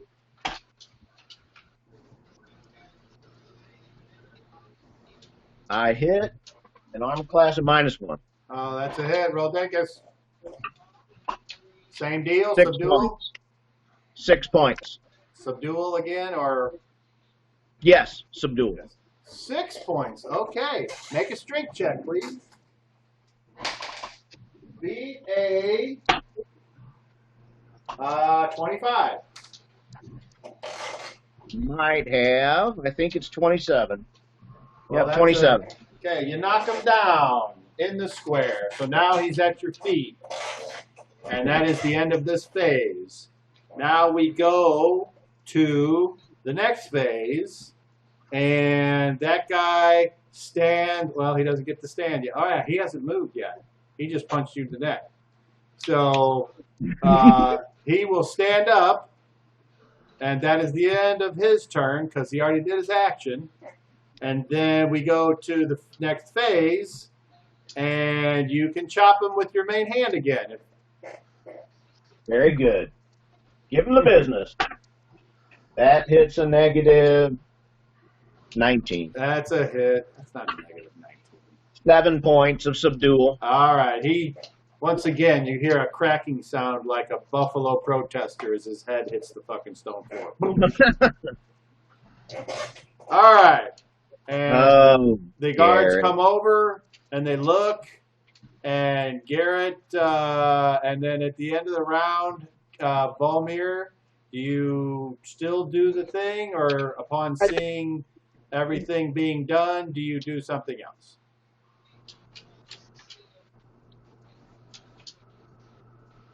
You don't have to do it. Oh. You can not do it. I don't know if I should with the guards there. Well, that's up to you, but I'm going to give you 5 seconds to decide. Not yet. I'm gonna wait. Okay. All right. So the combat is over. At the end of the round.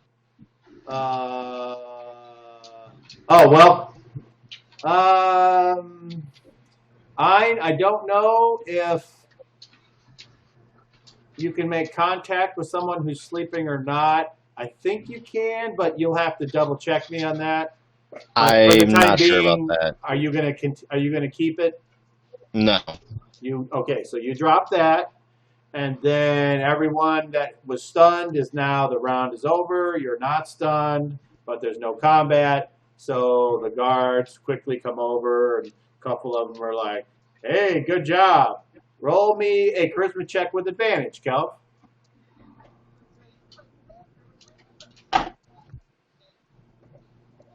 $22. Okay, and all of them seem to be genuinely not upset at you for doing their job. So that's pretty great. Thank you, gentlemen. Thank you, gentlemen. I All think we have it from here. So the one they start looking at the cage. They're like, "How'd they get out?"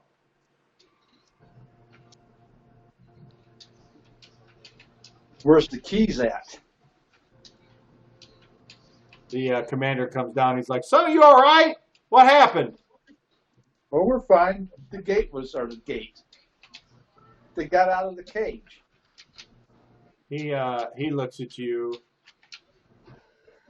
and he's like, he kind of gives you that disapproving, like you fucking got your hand caught in the cookie jar look for when you're a kid. Just for a second, you're like, God damn it, because you know the look. And he just kind of says, "All right, nothing to see here." And he takes the keys off his belt and he walks over and unlocks the door. And he says, "Get those guys back in there." And he looks at Kelp and he goes, "Good handiwork." And he kind of pats you on the shoulder. I walk out of the cage. I'm silly. He kind of just looks at you. And he's waiting for... I think he's waiting for Ein to come out too, right? Ein, weren't you still in yeah. Yeah, I can come out. Okay. So they proceed to put them back in there. And then they say, "Go get the manacles," just to make sure. And they end up putting basically these huge handcuffs on with these big screws in the middle, and they're still unconscious though. So he looks at Kelp and he's like, "Are they going to be all right? You just knock them out?" Yeah, they'll be fine. They'll wake up. Okay. So he then closes the door, locks. Wait. I'm supposed to search these guys. He looks at you and he says, "Heal." I'm the healer. Are you wounded, brother?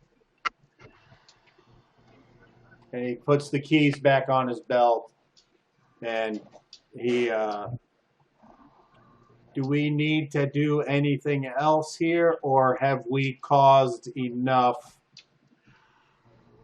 interest by those that shouldn't necessarily be interested? As he looks at all of you. Huh? Didn't even get to ask questions yet.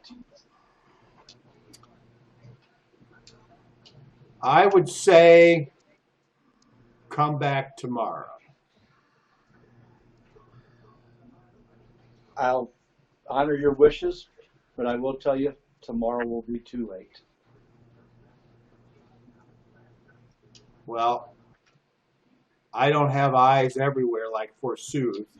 All I can do is my job. So if in the middle of the night some creepy, cowardly assassin sneaks in here and slits their throat under the cover of darkness, and he kind of chuckles a bit, that's on them. And then he kind of puts his hand on your shoulder. He's like, "Am I right, son?"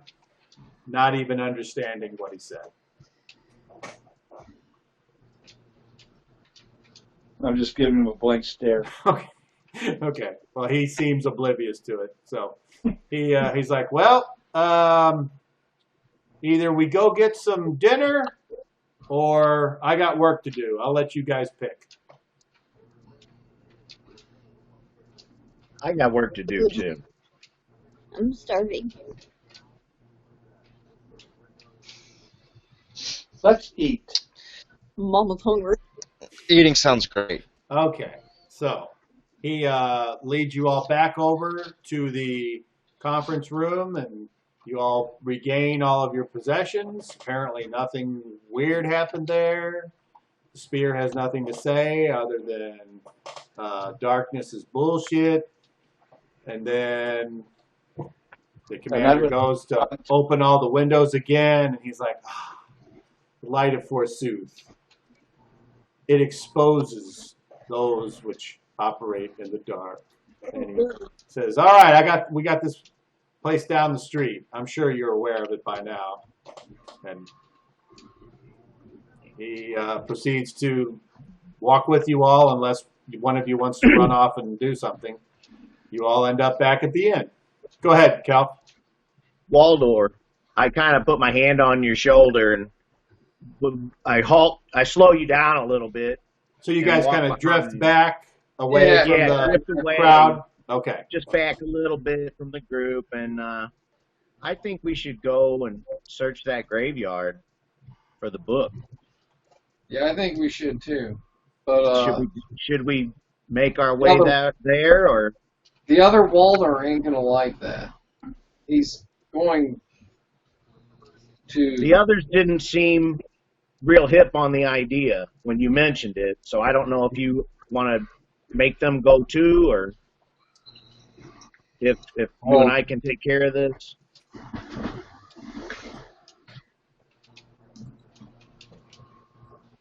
Okay, Guys, I'll be right Cobb. back with some stuff. Do I know if I cast Animate Dead, if I can do it in a creature that's in a grave and it'll claw its way out? Or... Well, I'd have to look at the spell description. Because, like, in later versions it says it will, but in second edition it doesn't. What level spell is that? It's a third level. Third level priest, right? Yep. Animate Sloogie.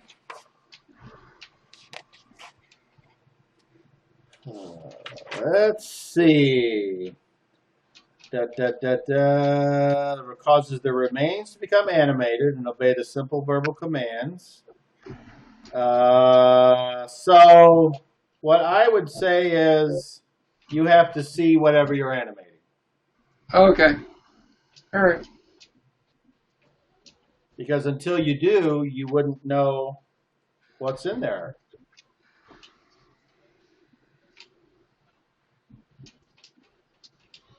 Okay, that's fine. And obviously, if you had a way to view remotely, that would be an option. But it's dark, it's going to be dark, and if there's a corpse underground.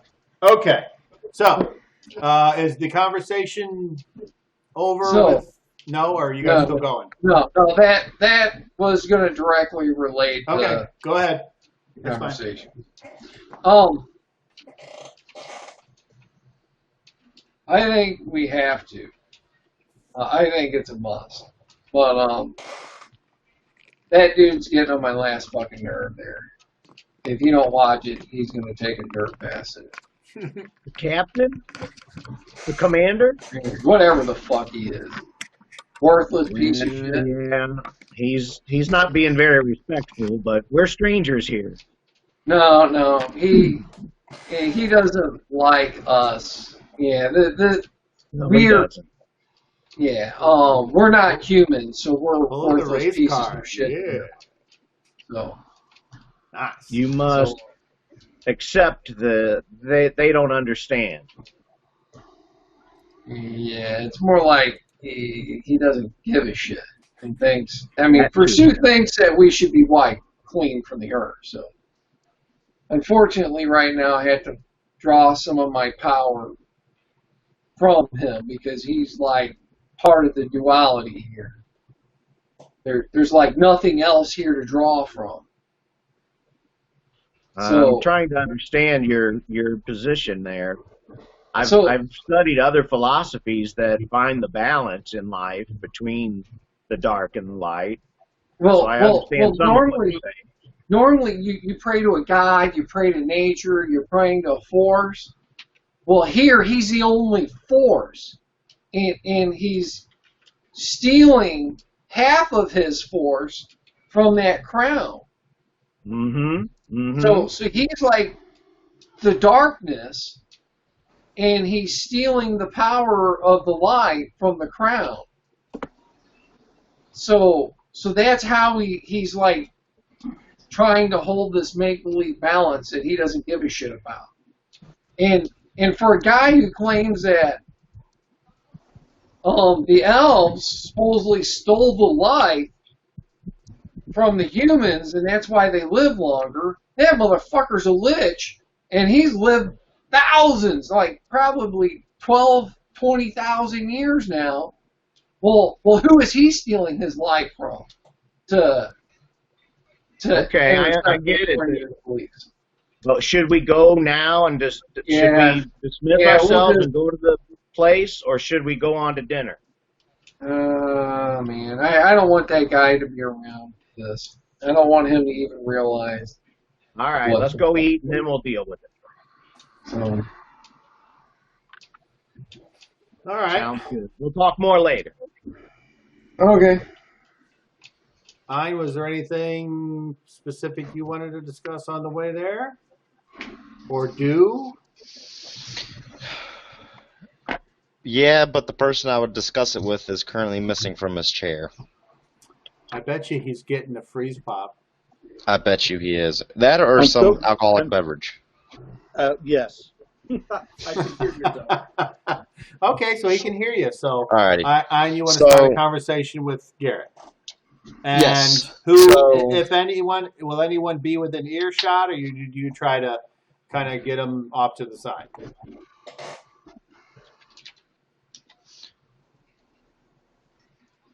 I'd kind of get him to myself. Okay. All right, so that's easily done. You guys are just walking down the street. And go ahead. I tell him, I say, hey, I don't know what your father was exactly alluding to at the end there, but you and me alone can go back in. You know that, right? I totally understand.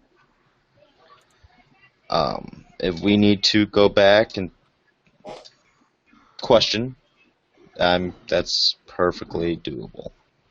I want to know who sent them to kidnap and threaten everybody.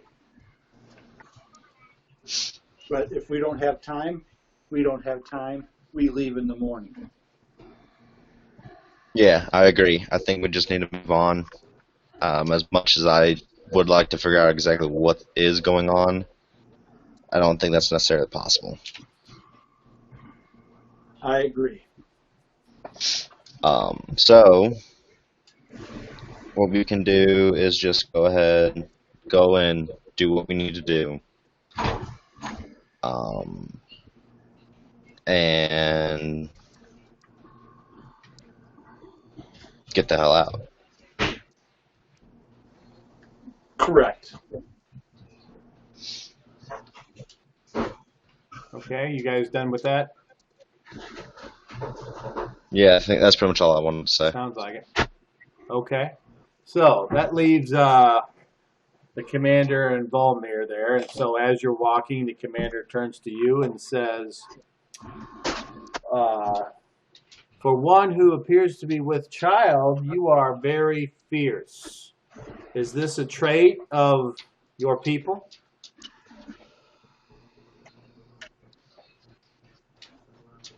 The men, yes. The men of And are you just not typical of the females of elves? I'm a rarity in my race because of my skin color and my eyes and everything else, pretty much. Your homeland cast you out because of such a thing, or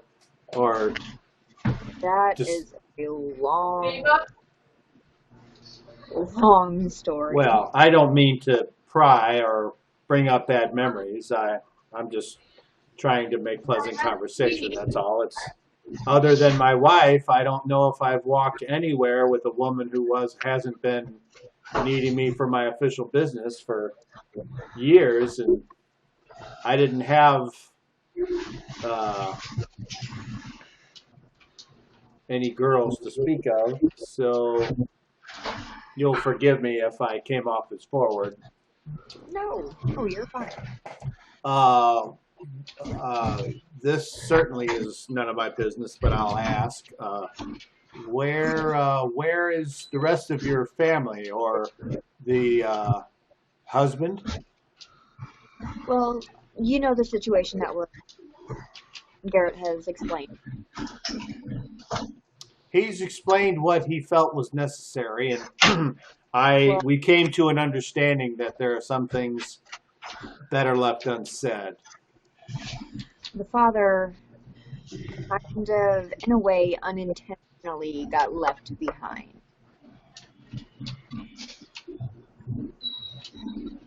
So, and I haven't heard it from him or seen anything or indication that he's still alive. So, Did he take advantage of you, and then once you were with child, he left?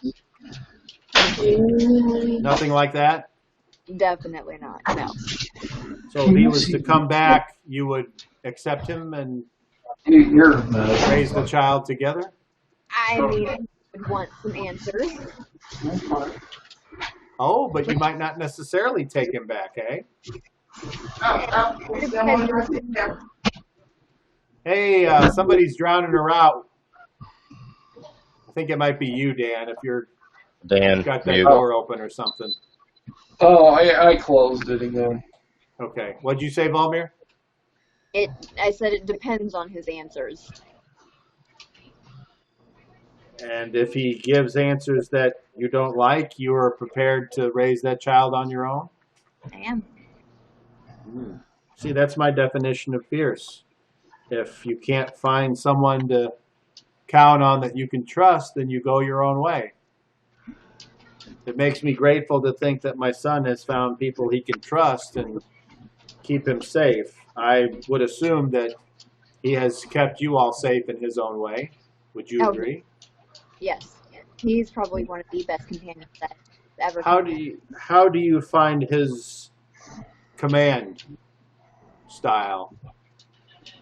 Would you consider him firm but fair? Yes, but also at times he can be selfish and violent. But we all can. Has he raised a hand to you? No. No. No. Something tells me if he did that, you would raise a hand back to him. I mean, if he went to raise a hand at me, yes, absolutely. But I mean, Well, if it called for it, I kind of deserve it. You are very unlike any human female I've ever met. I love my wife dearly, Garrett's mother, but I don't think that she would raise a hand to me no matter what I did. But I don't use that to my advantage. I would rather protect her and keep her safe rather than cause her to live in fear. You know what I mean? Absolutely. I have no place for people who move or attempt to coerce people through fear or power, because eventually those that you attempt to control will revolt. They'll have enough. It always happens. There's always a breaking point where the people who are being mistreated, whether they be a dispute between two farmers over their crops and animals that get out versus a jealous lover who just can't take it anymore, everyone has their breaking point. But it sounds like he's, I mean, how long have you traveled with him?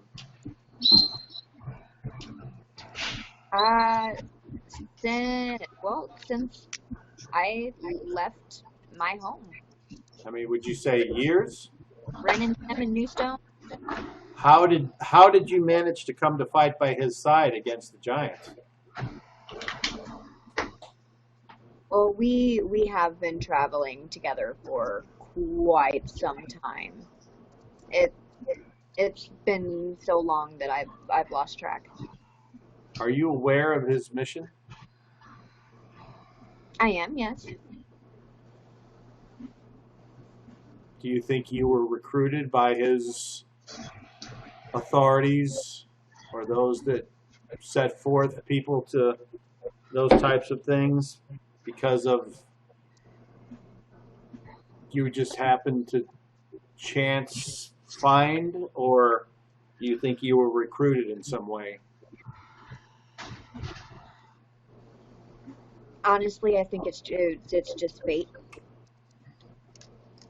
Forsooth works in mysterious ways. And I know that He does. I would guess something, but don't hold me to this. And I don't mean to offend you, but I think Forsooth saw you after you were cast out by your people and showed you that even Hey, I will though be right back. in his mind your kind shouldn't be allowed to do the terrible things that they've done, apparently you were treated no better, and that Forsooth decided to show you that there are those out there not amongst your race that are more worthy than those that bore you. That's what I think. Anyway, It's a possibility. just the one old man's opinion. Oh, look, here we are now. And he walks up the steps and opens the door and allows you all to enter. Follows And you. he gives everyone kind of an approving look except Waldor, who he kind of looks disdainfully at as he waddles in at the last and then follows him in. And he's like, there's a table over there. And he orders food and drink for everyone. Is there anyone that does not accept his offers? I graciously accept his offer and eat my fill. Okay.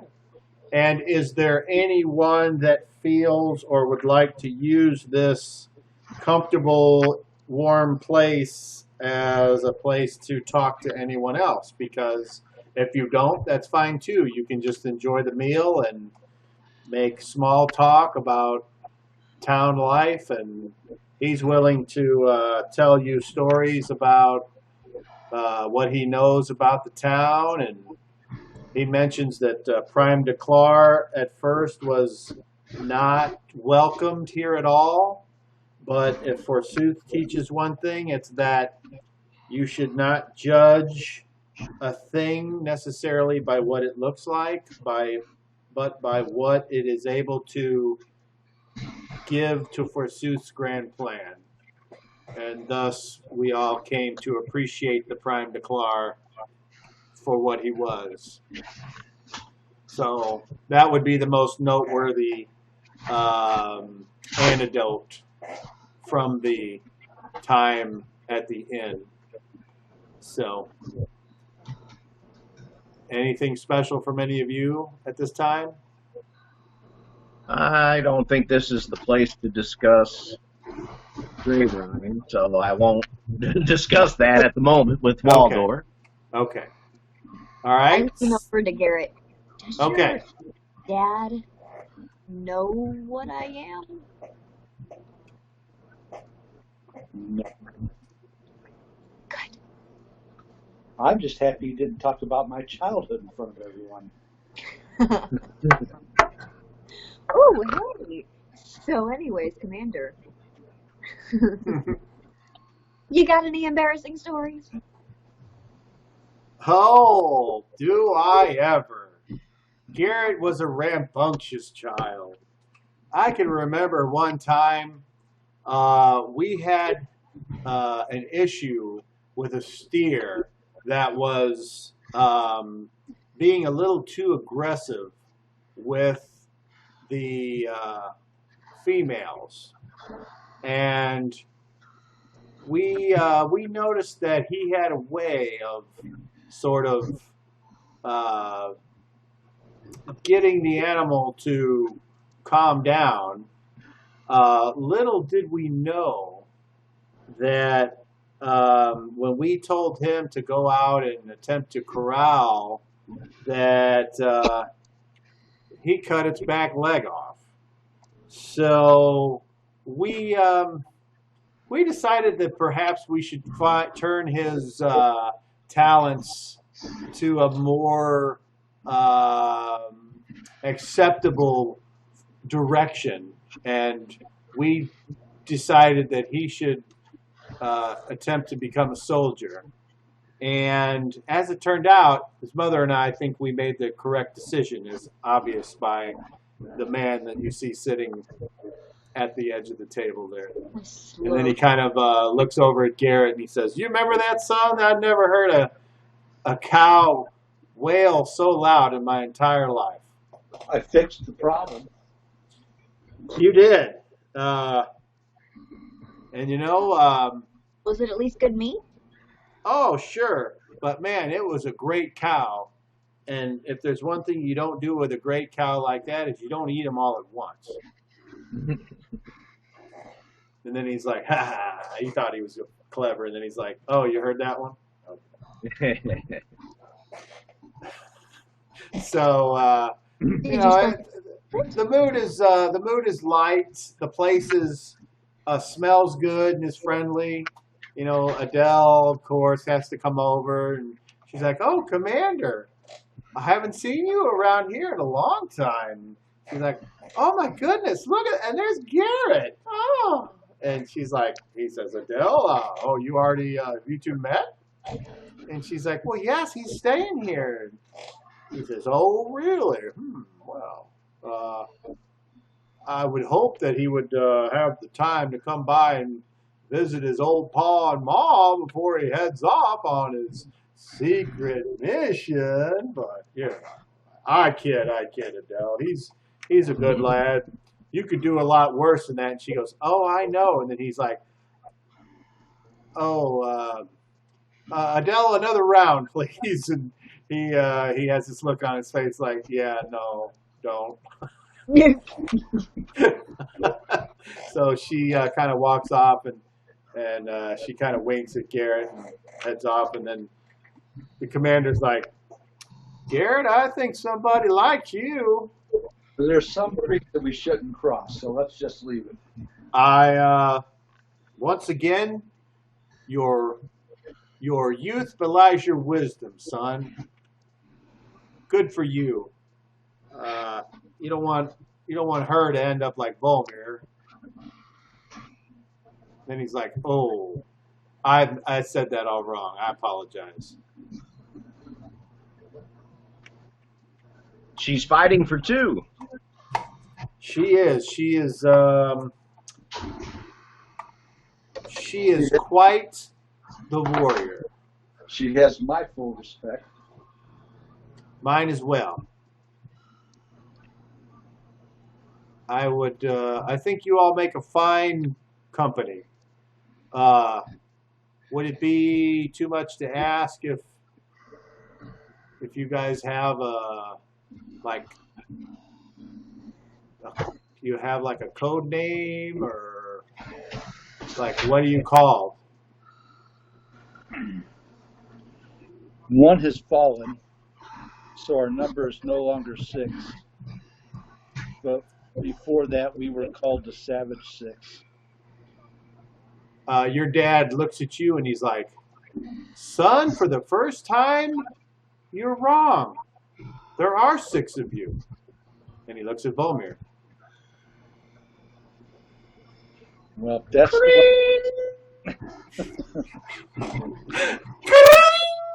Yeah. Don't you just hate it when the dungeon master does a jib jab on you?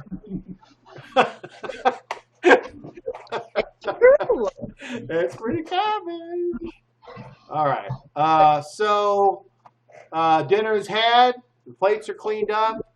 Another round is poured, and then the commander says, "Well, son, I can't tell you how wonderful it's been. A little scared, but I'm really impressed with you and the other savages here. I hope you will come by and see your mother before you go. if I get a chance, we will. She would really appreciate it, and I would too." So, and he kind of walks over and he says, "Now stand up and give your old man a hug." I do. Okay. He says, "If you need to talk to those fellers tomorrow, just come by, but don't do whatever it was that you did today. Just you. Okay?" Yes, sir. Okay. And he says, "The rest of you, be good to each other, love each other, and don't forget, you're all you got. And he walks out. Sage advice. Leaving you all at the table there and to ponder whatever this old fucker was talking about. I'll move over to the chair next to Garrett and engage a conversation. You were right. I've never quite seen inquisitory techniques like you used today. I wasn't prepared for that. We didn't even get started, honestly. Those guys were light on their feet. They were. We'll be ready the next time. For sure. I'm willing to bet one or more hold a stone with them. I'm sorry, I didn't hear that. I'm willing to bet one, if not both, hold a stone. Oh, that you need to go through the portal? Not the stone, you need to keep other people from going through it as well.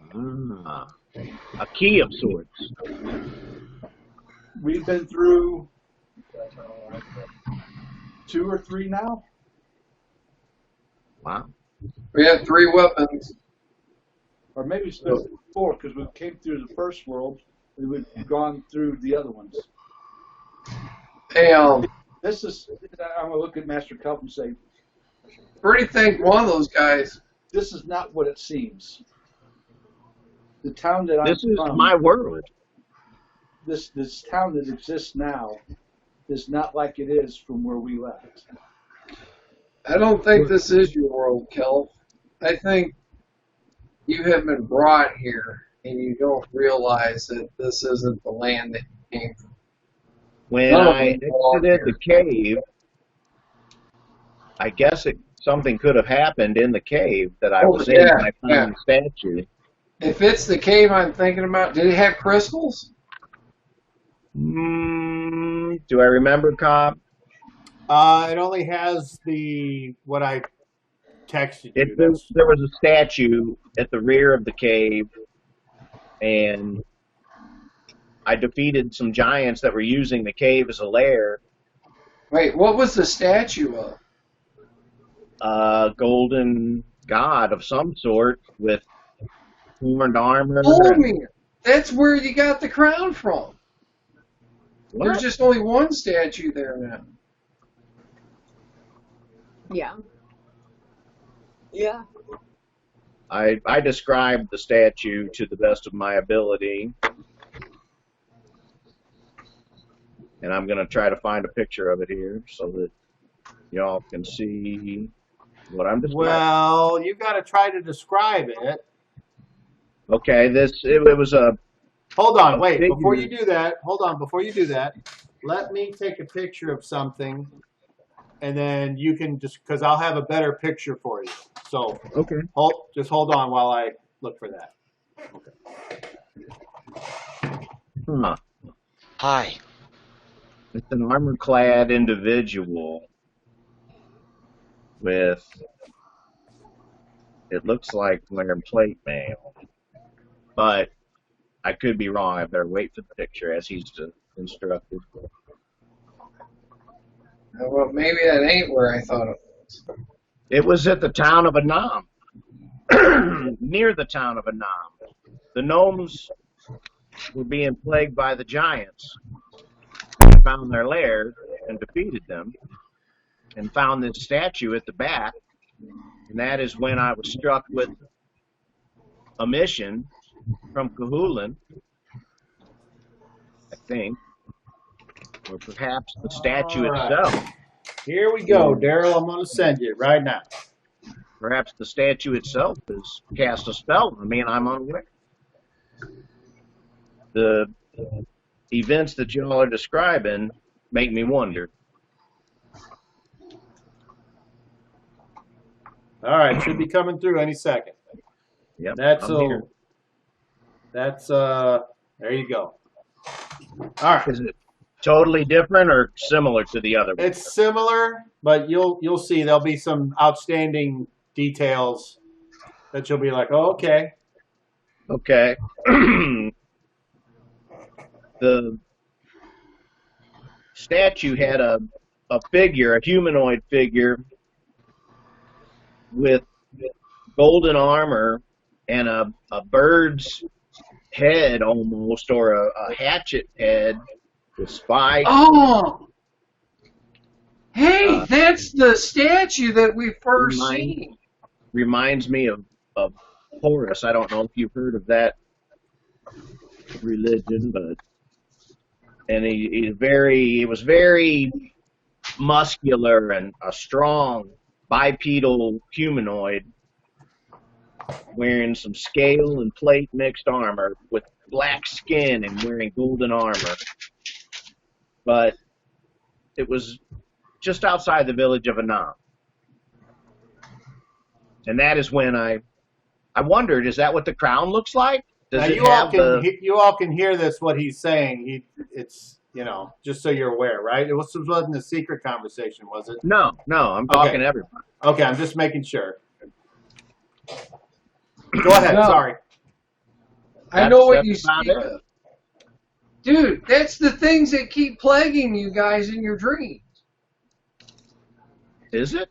The bird You had- creature, remember the dreams? The bird things that keep coming and screwing with you guys? That's the It wasn't protector. a feathered. It wasn't You a mean the feathered- protector? Yeah, basically, it's the Lanada, and they're the Marut. I know these things. Well, I first seen the statue back in my time in the underground maze. Remember first statue, which I guess was the protector back then.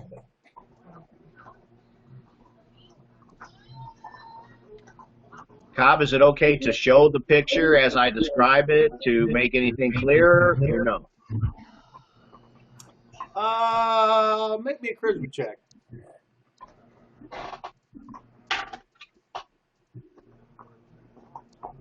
$23. Yes, go ahead.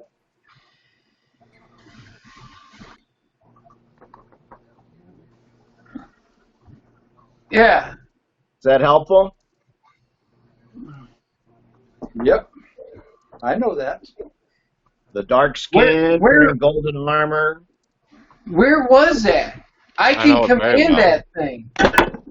It's in a cave south of here, I believe. I can command that. I traveled here from that cave. That's how I found this town.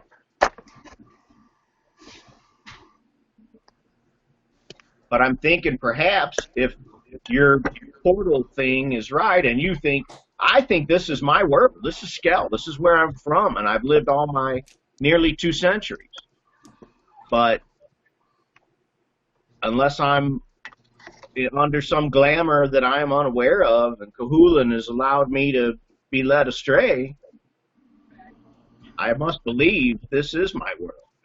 And perhaps you should begin to accept it as yours.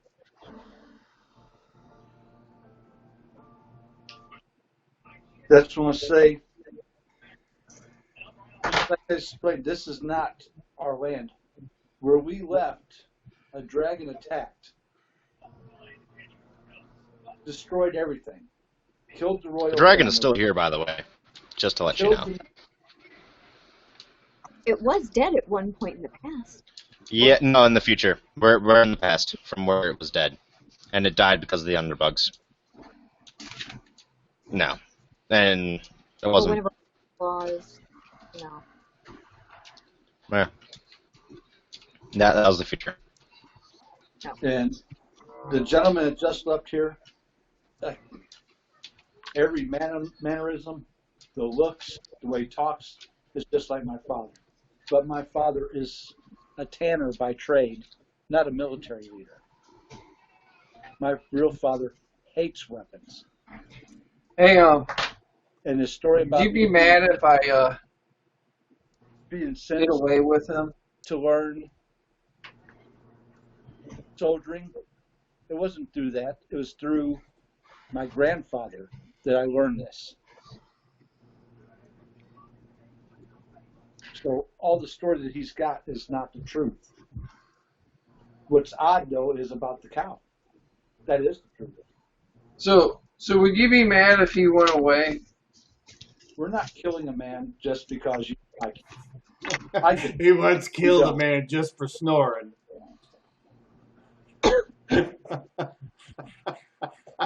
They treat you nicely here, Garrett. Why wouldn't you want to stay here? Let's end this lich and regain the crown and return it to whence it came. Because this is not our home. My brother's dead. I'm not staying in the place that is not my home. But there's another brother from another mother. That is not his brother. That is not my brother. He cannot do anything that my brother could. Trust me, stranger. That My brother on could today heal. acted like a If you just were a torso and a head, he could heal the rest of you. It would take time, but he could. That is I doubt incredible. you can do that. I highly doubt you I've can do that. seen some extraordinary work, but I cannot do that.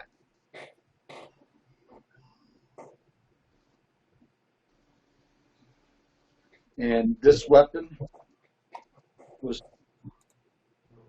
made for one thing. And then in your Yes. mind it says, killing elves. And I just start laughing. It laughs too.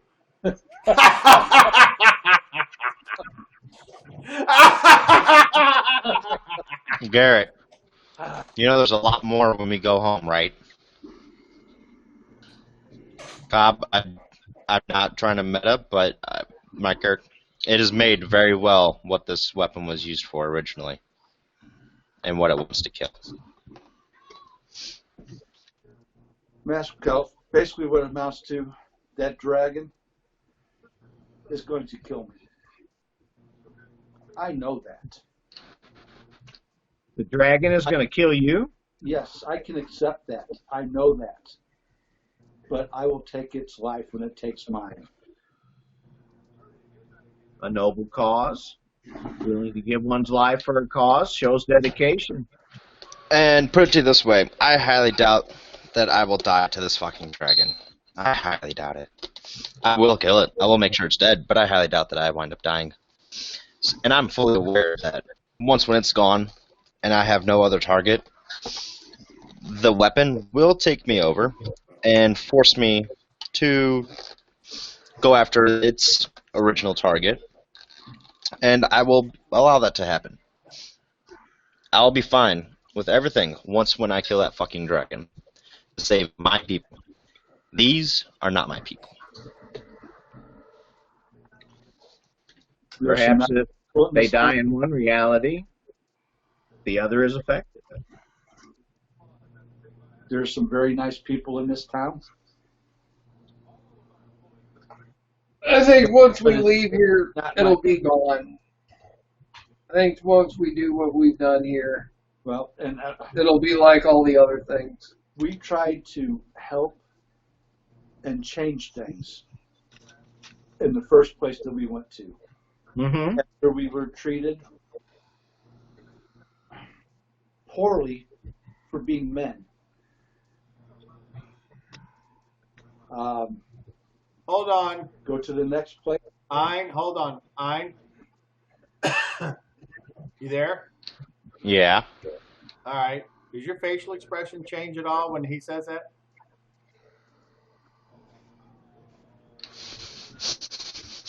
Yeah. Yeah, well, just a little bit. Brother Kel, That'd be a stretch mark. you see Ein smile, and he kind of looks off in the distance just for a second as Garrett mentions how poorly they were treated, as if he is remembering something very fondly. And then you It notice, seems- and then you notice Volmir start to smile because I'm smiling. And then you see I Garrett smile as well. crack a smile as well, but he doesn't like it. This is all happening at the table. Meanwhile, Waldor's just Waldor. And What then the fuck is this all about? it finally came to me that I can't care about the people or care for the people in the land that I'm in at the current time. My goal has to be to get home, to face that beast that slaughtered my town. That's my goal. My life can't be complete. And I can't Revenge go is a living- powerful motivator. I can't live someplace else without this task not being taken care of. I respect that. And everybody's always known if they chose to go a different way, they can. I can't. I can't as a person, and the spirit won't allow me to either. Well, as are you, I am on a mission as well to recover that crown. So I hope that we can work together and achieve both of our goals. It works for me. I'm okay with that. But just know, wherever that crown's at, it better be at the final place, because we're leaving here in the morning.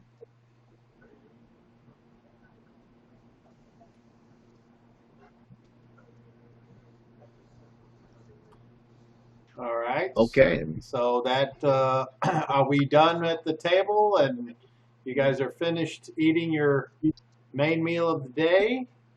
So now you have basically the rest of the day to do whatever it is you want to do. So So this is like midday or evening? the main meal of the day is held about noon. That's when the cooking has been accomplished, and then there's always Very a good. late meal in the afternoon.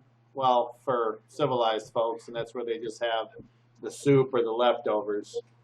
And in the mornings, you really have the leftovers, the shit that's not being given to the poor. So any kind of bread or cheese or whatever, unless you're rich enough to. But normally there's nothing's cooked because they don't have fires overnight. So anyway, Waldor, is there anything you want to do the rest of the day? I grabbed the dagger of Annam, and I just, not loudly, but I go, "Protector, come to me." Do you remember what happened the last time you did that? Yes. Okay. Okay.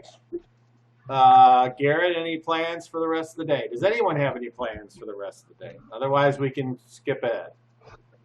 I'm going to get with Waldor and try to figure out a plan to go search this graveyard. When do you want to do it?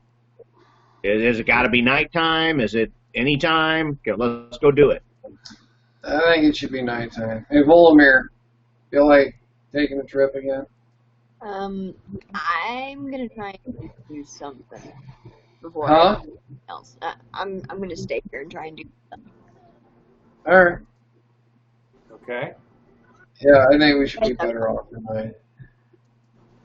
Okay. I will spend the We're gonna- afternoon helping the poor. Okay. Very good. That's easily done. There's always someone that's in need of help. Always someone who has a mental health issue that can't be around other people without being a danger to them or what have you. So, problem I as will old ease as their time. suffering. So Yep. that is what you do. And basically you will start to wander a little bit further into town because that's where you'll find more people with money that can give food out to the poor. And that's where that's where the beggars are going to hang out. I see. All right. So, Volmir, what is it you would like to do? I am going to try and pray to the gods of the north. Okay. We got to the White Witches, and I'm still needing answers that I didn't get from the other witches. Let's start with the basics. Where and when would you do this?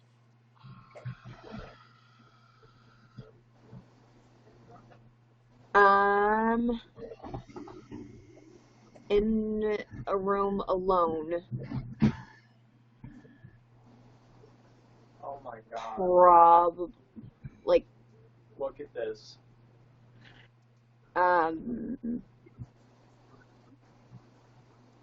really, really late at night. So after the sun's down?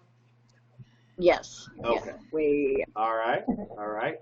How about you, Ein? Anything that you would like to accomplish in the rest of the day? Just waiting till the evening comes around, till night comes around. I will actually go ahead and rejuvenate for 3 hours. Okay. You figure that it's probably at least 5 or 6 hours before nightfall. Okay.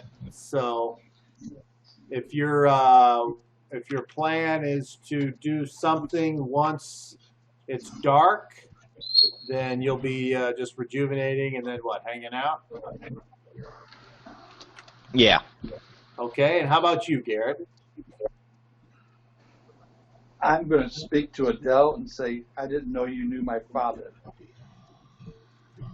Okay, so that would be the first thing that would happen. So as she's working, she's stopping and talking to people, whatever. Then she, as she's pulling off the dishes and what have you, do you want this to be a conversation with just you and her, or after your friends make their way to whatever they're doing? It doesn't have to be. Okay. It can be in front of anybody. All right. So she says, well, I know a lot of people in this town. This is, this is a good place to settle down. Well, my parents already live here. Yes, I know. Your mom is lovely, and your dad is very rugged. It's easy to see where you got your good looks. Yep. Well, thank you.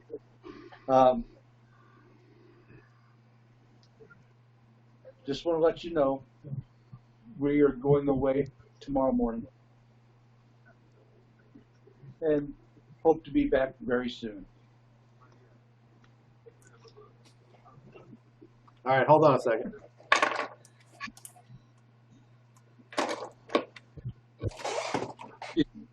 He's getting undressed right here on the.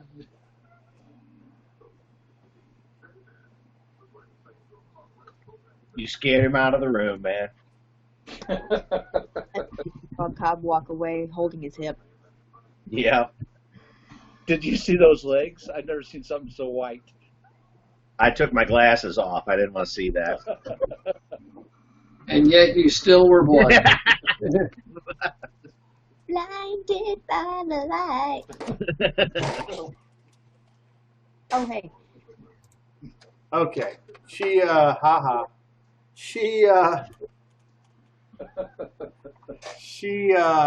she looks at you deep in your eyes, and you can see they're starting to get a little misty. And I don't have an onion upstairs, so I can't cry on command. But she's like, "You're leaving?" We have a mission we have to accomplish, so we have to take care of that, and then we'll be back. Oh, how long will that be? Maybe a couple weeks. Oh, that's not so long. Oh, That- you that's- worried that's- me. That's on a the best case scenario. Well, what 2 months. what does your heart tell you? And she kind of steps closer and looks up at you. Well, that tells me it better be about 2 weeks. Okay. As she steps closer, you can smell her that she smells surprisingly good, especially at this distance. And she kind of gets in closer and she says, "Will it be dangerous?" Unfortunately, yes. Well, That is my job. and you're leaving tomorrow? Yes. She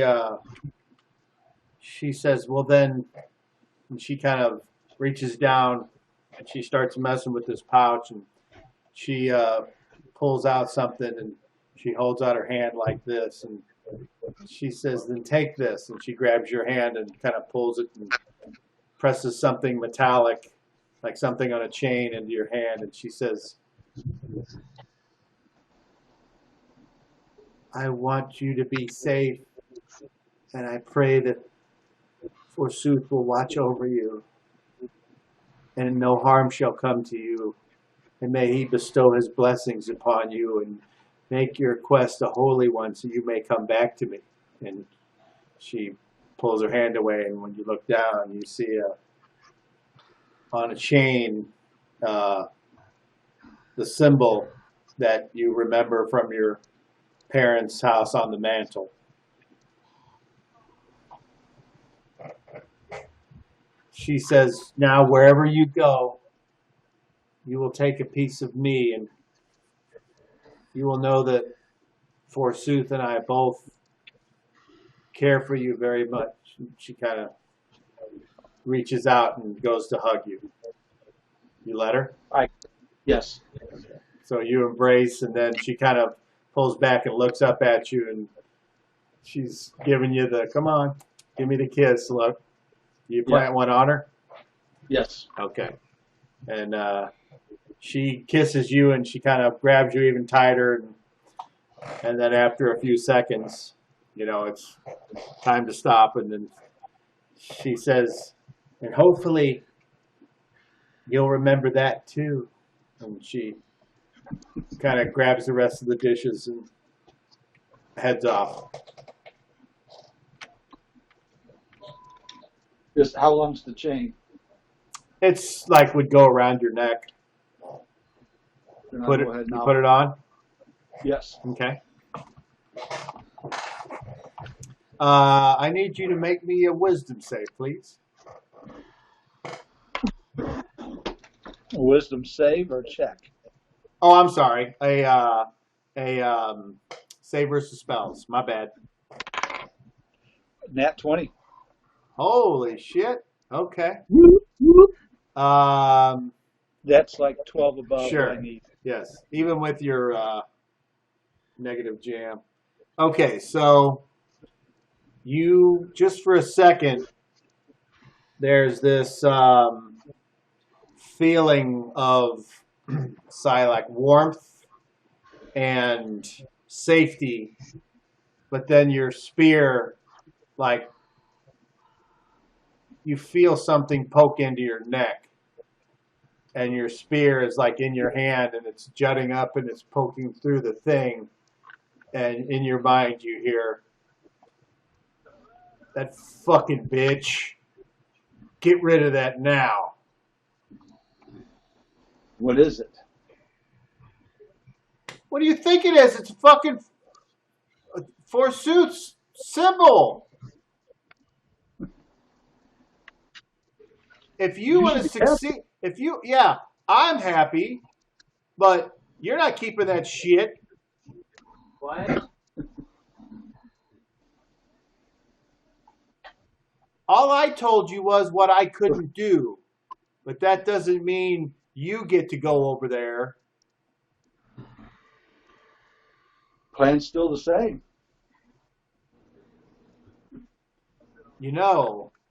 If you wear this, all it does is help him.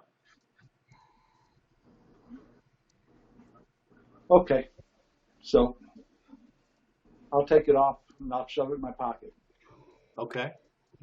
And in your mind, you hear, that's the kind of what it looks like there. She drew that out. The skin piercer's like, fuck you. If you didn't have me, you'd already be fucking dead.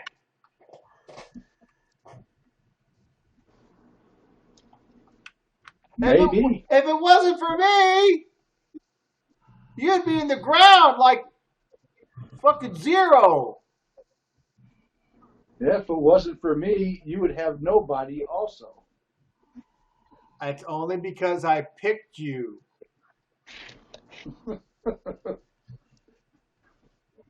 And besides, your name isn't Zero. And in my eyes, you're a hero. Shut. Okay. So after you have this conversation with the two loves of your life, what do you do now? You just going to kill the rest of the day with hanging out, or is there anything specific you want to do? I'm going to just go outside and look around. Okay. Is there a chance that my parents would live in the same place that they used to live? Oh, there's a chance. Of course, there's a chance. Why? Do you want to go exploring?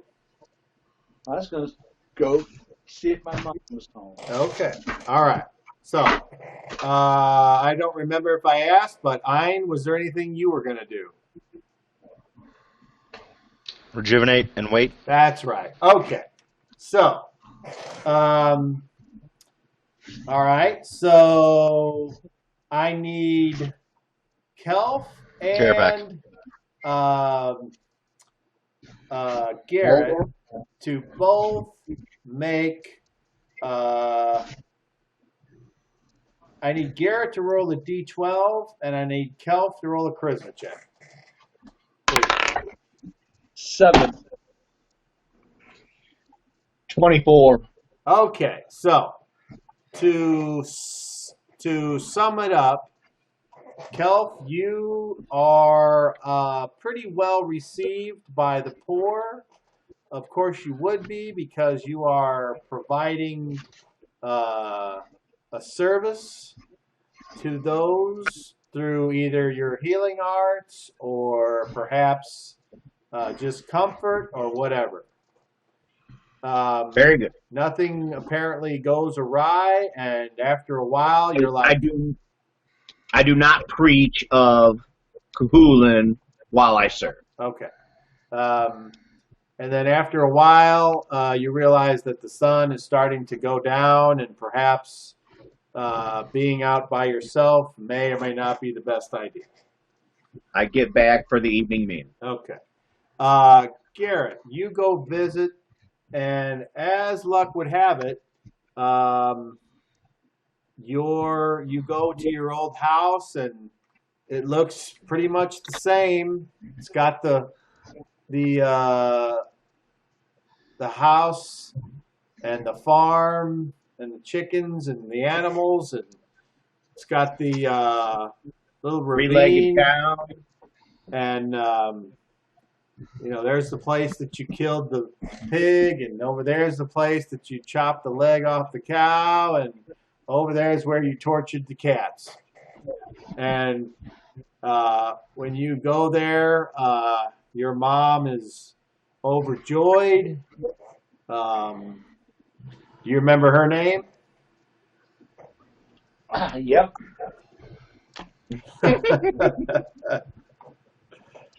Let's see if he can find it before I can. Isn't it Mom? Daria. Ah, yeah, he found it. Okay. So Daria, gives you hugs and kisses, and my little boy's all grown up, and look at you, and oh, come in, let me feed you. You just ate, and then your mom's like, well, I've got this porridge here with potatoes and beets, and oh, please, here, have some, and some bread. And so she's trying to feed you, and you're kind of stuffed. So you you eat a little bit, but then you're like, I can't eat anymore, Mom. I was just or whatever.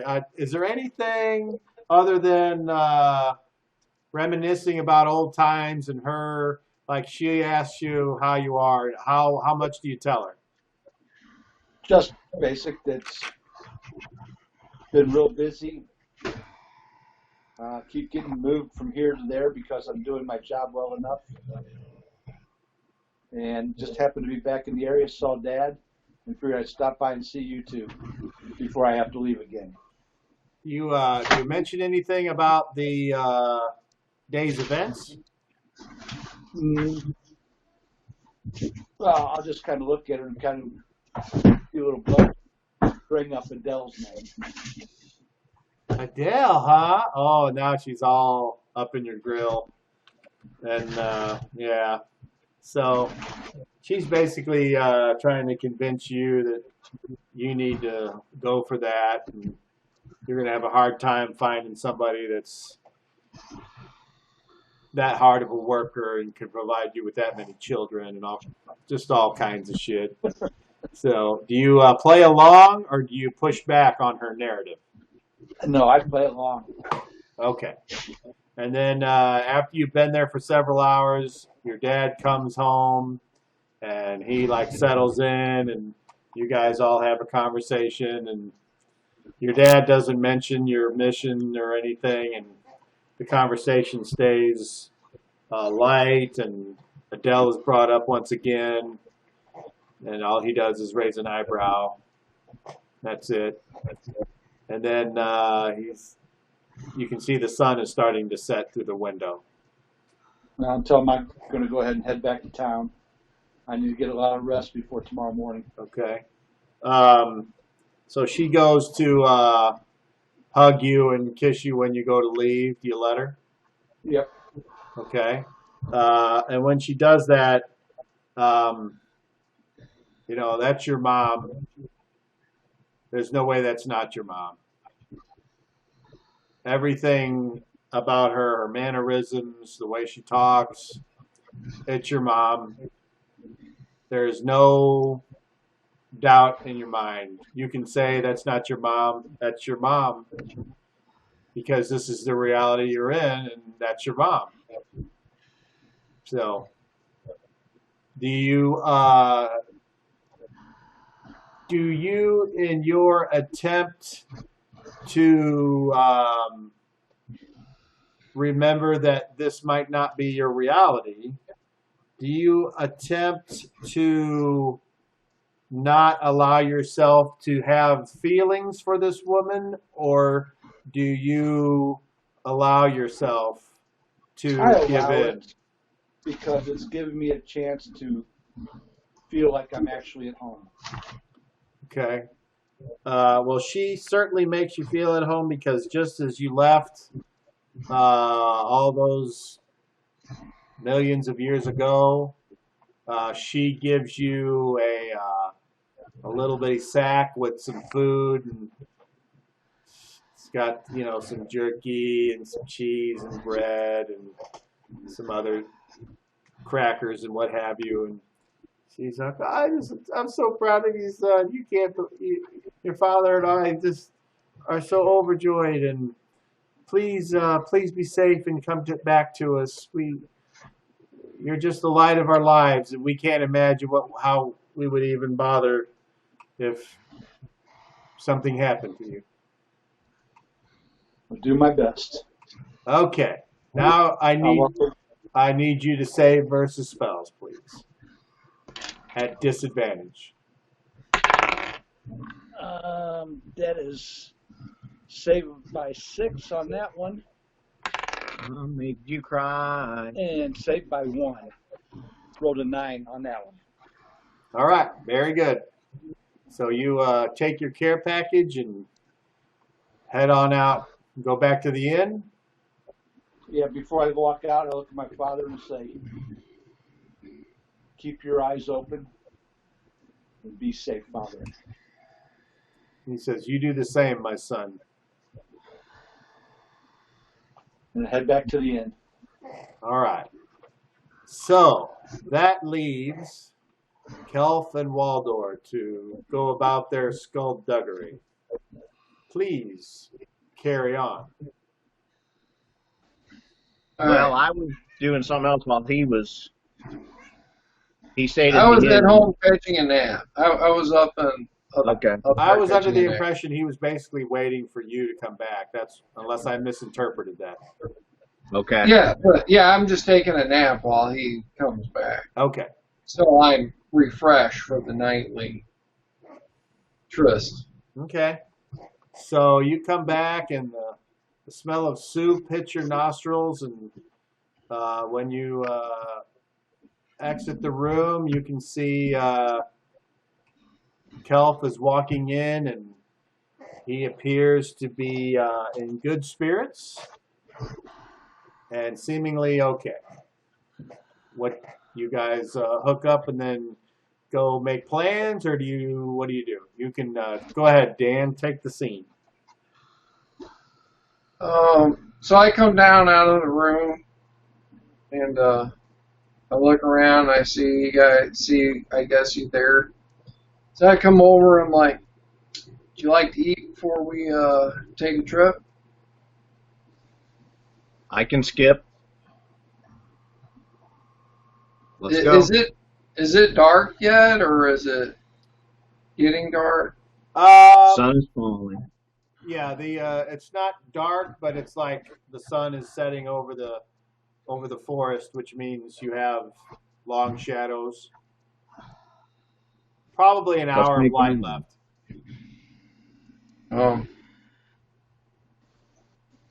Yeah, sure. We can just go scout it out for a minute. I think we should try to enter the same way we did before. Okay, so what do you take with you, Waldor? I'm taking all my stuff. Okay, so you realize this bow, you can't fold it up, you can't hide it, Yeah. and you're short, so tell me how you carry it. Just slinged over my back. Like crossed like this way.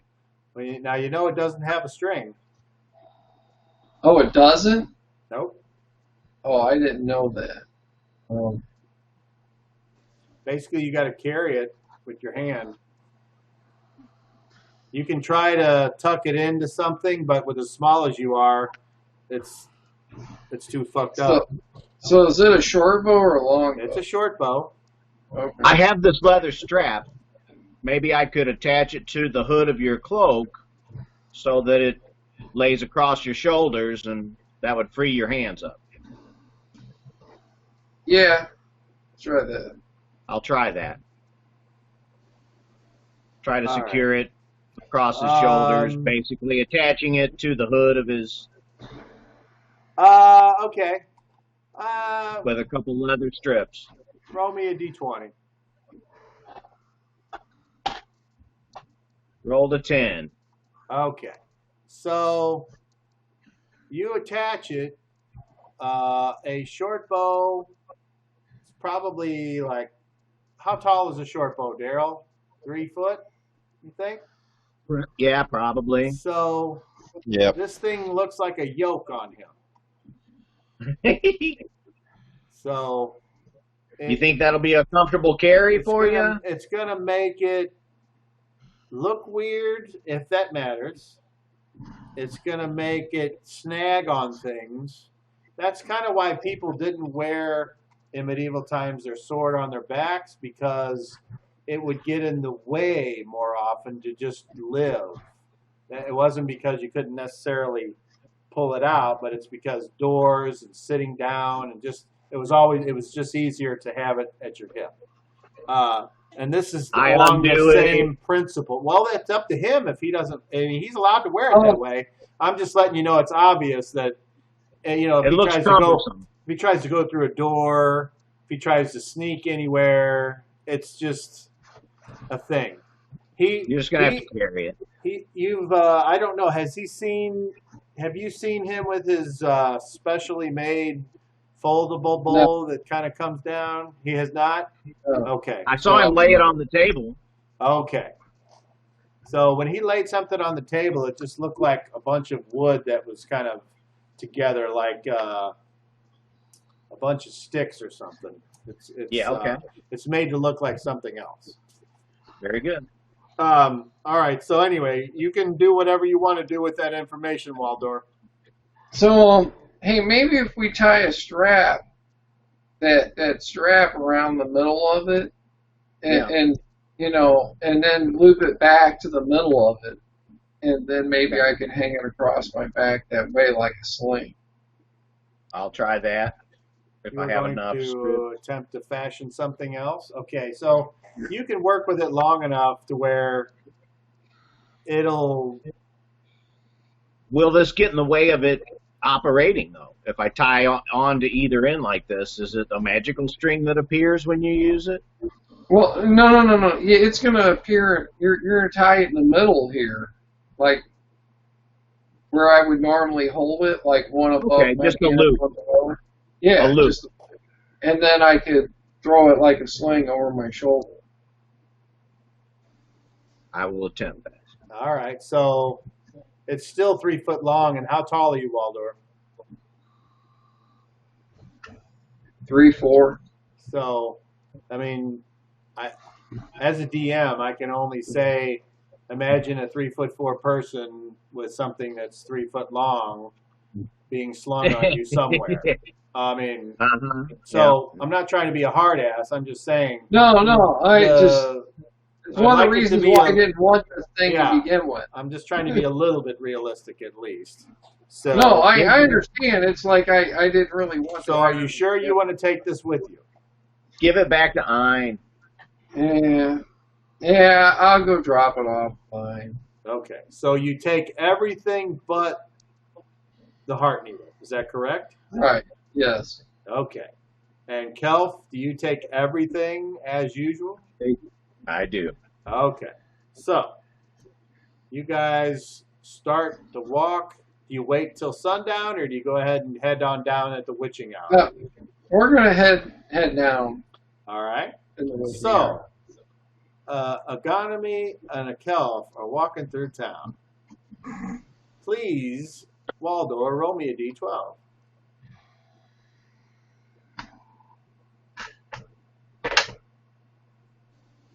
Six. All right. You walk through town. You get some strange looks, but one of you gets strange looks and some friendly looks. The other one gets some strange looks, and then even other strange looks, but kind of from a different strangeness.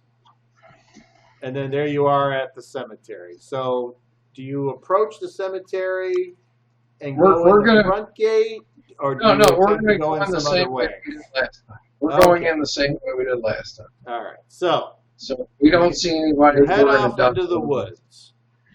And as you're going in the woods, you're making noise. Kelf, you would be like very stealthy, being a certain race that you are, but this other person seems to be stepping on twigs and whatever. Pick your feet up. Hold on. I just until we get into the woods, I was gonna just be like normal. But once we're like out of the view, then I'm gonna move silent. All right, roll your move silently. So how far is this cemetery through the woods? Oh, it's not very far. Okay. You were there the first time with us. Oh, that's right. Yeah, it's right across from the one place. Yeah. So I got a 44, and I needed a 55. So. All right. So he moves half speed when you move silently. So he is creeping along very slow. He's moving almost too slow. Yeah. But he is being quiet. I slow my pace, and I don't stay too far ahead. eventually you get to the fence that was knocked down because of how old it is. And when you get there, you see that it has been very shabbily repaired with rope, holding pieces together in an attempt to create a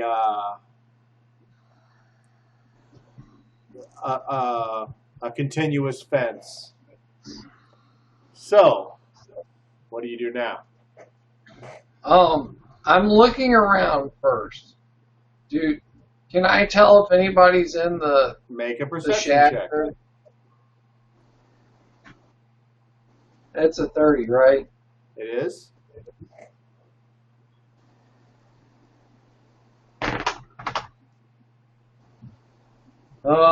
28. Okay. As you look around, you do not see anyone or any sign of life in the cemetery. Is this a large cemetery or pretty small? As you look from outside of the fence, it's probably 50 foot from the fence that's closest to the road to the back of the cemetery, and then probably twice as long from one. Okay. So it's like a huge rectangle. And right in the corner where you're approaching, that's where the small shed type building is where Dirty Waldor was living. So I'm going to pull out the eye, and I'm going to use it to look around. Okay, make a perception check. Is that perception or observation? Well, it doesn't matter because there's nothing to see. Oh. Oh. But Oh, you notice there- that you notice. Oh, go ahead, Dan. So you see me pull this marble, I guess, out. It looks like a marble. And I hold it up in front of me, and I'm like, Right. Kelp, make me a perception check, please.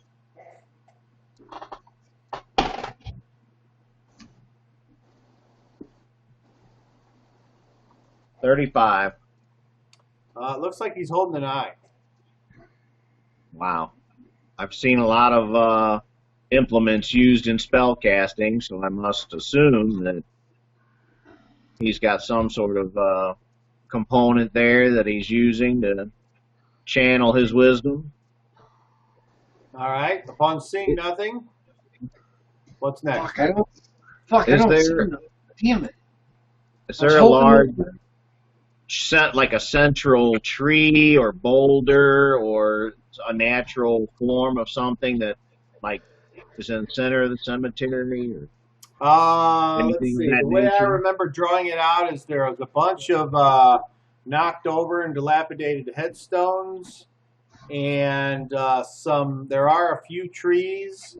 They don't look like they're healthy, but they're very spread out and sparse with a bunch of tall grass. Oh, okay, No, Ken. growth. All right, let's try to think this out. Now, I'm saying this really quiet, Yeah, okay. but I Eileen. have to say it loud just so that we can all hear it. Yeah. Sure. All right, so let's look at this logically. So this thing's probably been here for 1,000 years or so. So we're looking at we need to find the oldest part of the cemetery.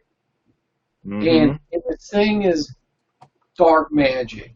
So it's probably going to affect whatever's around it. So whatever's in the worst looking tree or no plants, I mean dead grass, what? That would be the kind of things I think might help tip us off. That makes sense. Dan, Oh. roll me a d20, please. I got a 17. Okay. If you were rolling observation, what would that equal? 31, 14, and 17. Okay. 31. Now you roll the d20. Roll your observation. Me? No, Dan again. Oh, okay. I got 30. I just got one less than that. So I rolled 16. All right. From the back of the building, you lock eyes with yourself.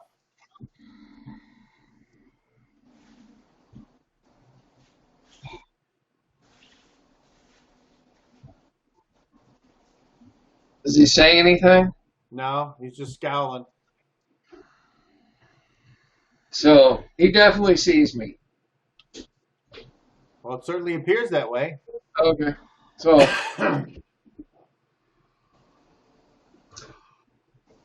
I'm just going to keep looking around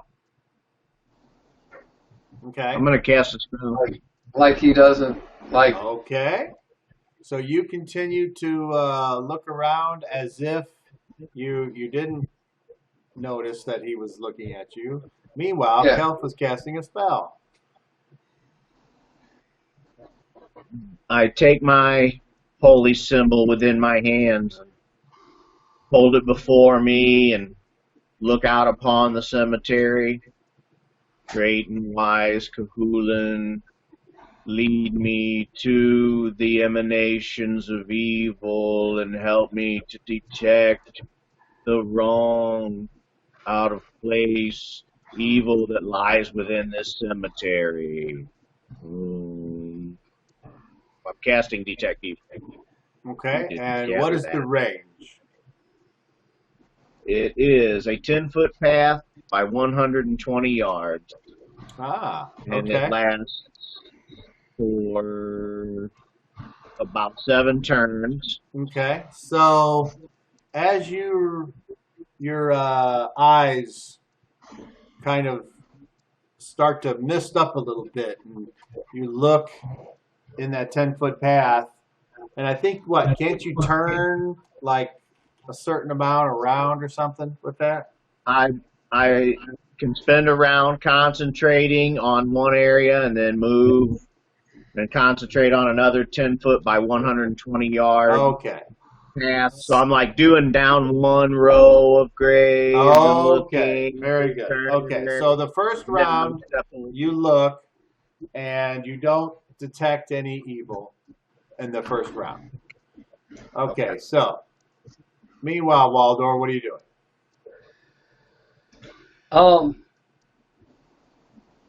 I'm just gonna kind of keep an eye on the other me and see what he does without being really apparent of it. You know, just Yeah. Yeah, you know that he saw you and he knows that you saw him because you locked eyes and then you were like, right, oh, right. I know that you know. Yeah. I'm just kind of paying him no mind. at Okay. this Meanwhile, on the next round, point. I am Kel, keeping an eye on him. you Just pick another 10-foot and you kind of turn a little bit or walk to the left and Step look over down. to the next row. And so basically what happens is over the next 7 minutes, the only thing that you detect as evil are the 2 wall doors. Okay. And then your spell runs out. Meanwhile, they're fucking having a staring contest. And I just say, Yeah, pretty much. Mm. Okay. So you don't cross And him. now you know that the other wall door is over there by the building, and he's kind of like leaning up against it. Like it looks like he's smoking a pipe or something. He like gets it out and is beating it and starts to fill it up out of the little tobacco pouch or whatever. And then he like you see him kind of like he's casting like an orison of a little tiny flame. And he kind of blows it out, makes a ring, and then he looks at it, and then he goes, and it's like a fucking axe, and it chops through the fucking smoke ring, and then he points at Waldor. nice. Okay, so you've done all that. Now what? So I turn my head and I whisper to Kel, if we're gonna search this, we gotta do something with him. He's not going Maybe to let us do this. maybe your brother can help us. He doesn't want us here. He knows that if I come here, it's for the book, and we're going to take it. He wants it. Well, perhaps he can lead us to it if he knows where He it is. doesn't know where it is, or at least it's what he claimed. Let's just see him. Dan. We've already asked this. Dan, pause. Roll me a d20.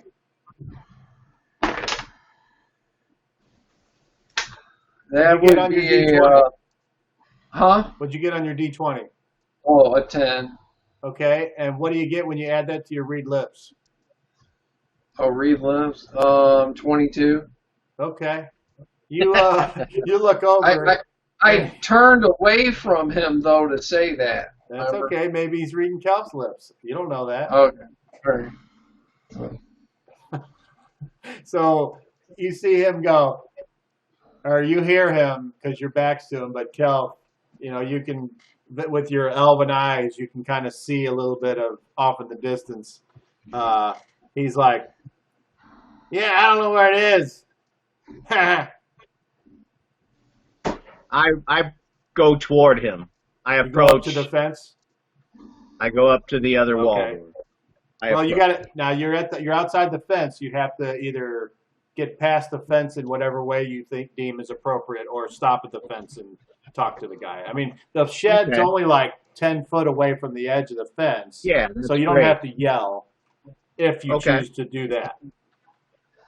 I say, good evening, friend. Waldor says, you know why we're here.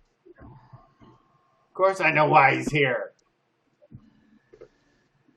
He's me, only less smart. Oh, you're the wise one then. Are you brother? No, I'm the one that belongs here. Huh. So No, you must you work can't. it for You Sue. can't. You can't have the book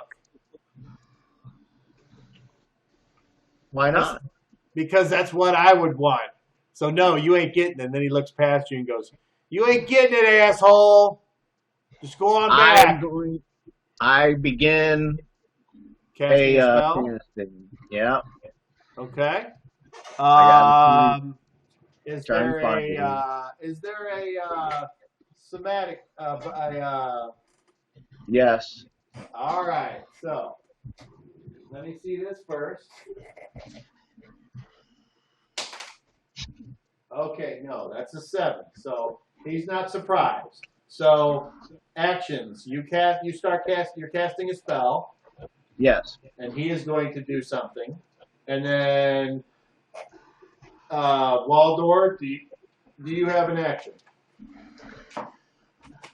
If he moves to attack Kelv, then I'm going to attack. I will snap my bow and So you're readying an action. All right. yeah. All right, Kelf, roll initiative. Beat a 2. 1. 6. 6. All right. So Dirty Smelly Waldor goes first. He runs back in the house and slams the door. Your turn. Okay. I'm trying to pull up the spell, Kyle. Give me a second.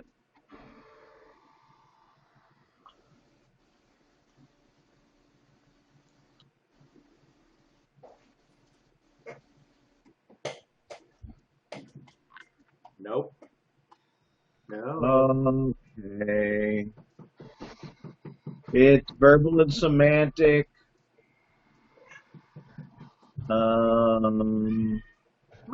Yes, all of these semantics.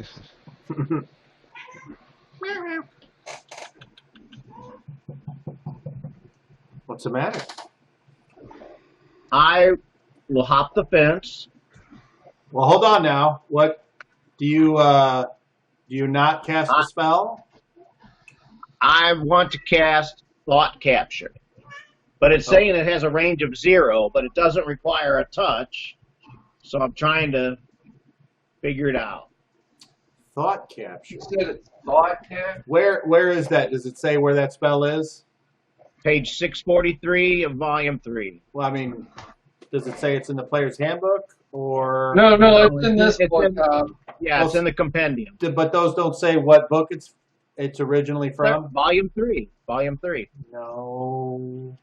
No, buddy, I don't see that information. Okay, that was my question. So Area effect is 10 yards. Okay. Saving throw, range? none. what's the range? 0. So somebody has to be. So it means it's centered on you, affects everybody within a 10-yard radius. Here's the theory. Okay. Here's the theory. People forget what they're doing, you know, Okay. but it's because the thought leaves their mind. Okay. No, that's cool. And then the theory is that thoughts that are in the air that have been thought can be captured by the priest who's channeling the divinity. Okay. And it's a long explanation. I'm trying to read it and explain it. That's fine. Okay. Let me go ahead and narrate what happens, because if you remember, I said that the shed was about 10 feet away from the fence.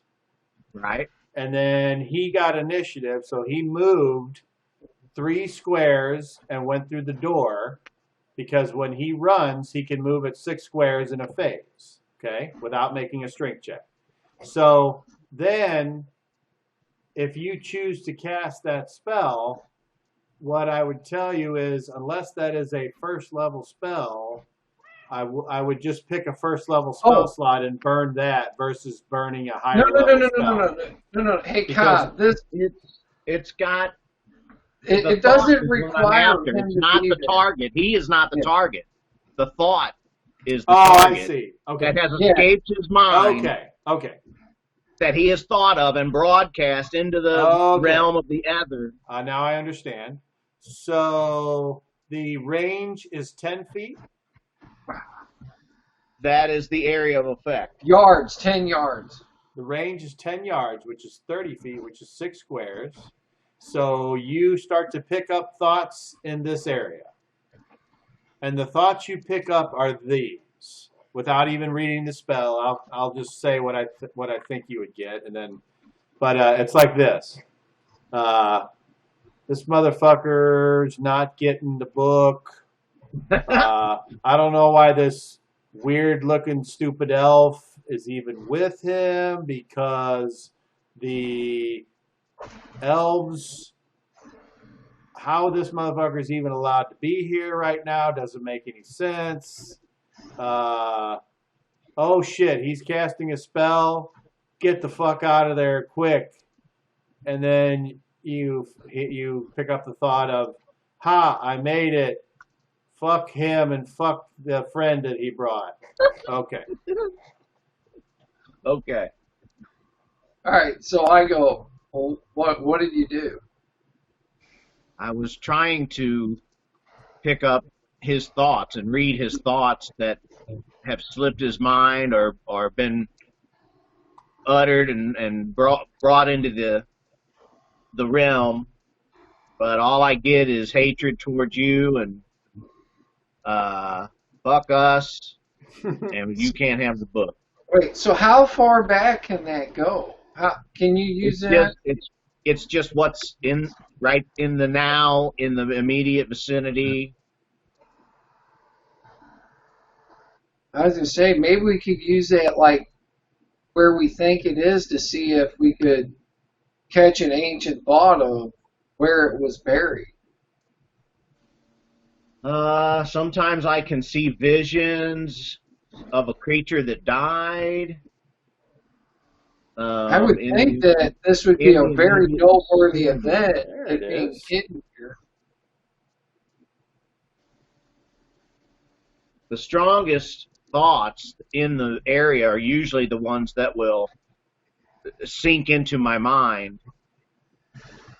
All right, well, let's go look through the freaking cemetery then. Yeah, let's we're going in the fence, over the fence, and observing up close every area. Okay. I'm going to look for areas like I described. Something that seems like the vegetation's completely dead, possibly, or looks the worst. Looks worse than it does in other areas. All right, so hold on now. Something that maybe looks like it's the older part of the cemetery. That encounter just happened. So Right. let's go to Garrett and Ein. So you guys describe to me what you're doing. So basically, at least, after I'm done rejuvenating, I'm pretty much waiting for it to get dark out. To when I believe that the guards would all kind of be closing up for the night, laying down, and there might only be one watching their cells. And upon that, I would kind of nudge Garrett and talk with him. Go ahead. Think it's about time. Yep. All right, let's head up to the room real quick. We'll go from there. All right, you guys head on up to the room. Yep. If it matters which room. Now, Got Garrett's or yours? we can just go to mine for now. Okay. And I go, so I can either do it straight from here to the cell, or we could walk closer, and it may cost less. I'll have enough no matter what the choice is. Truth be told.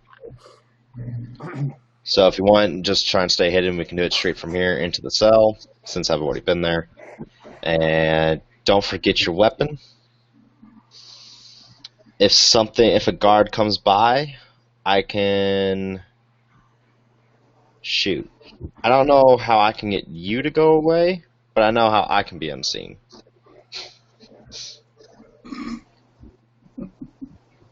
Either case, we can just go out real quick. We can just leave and come back. I think they're going to be in the room, in the cell, and nobody in that room. Yeah.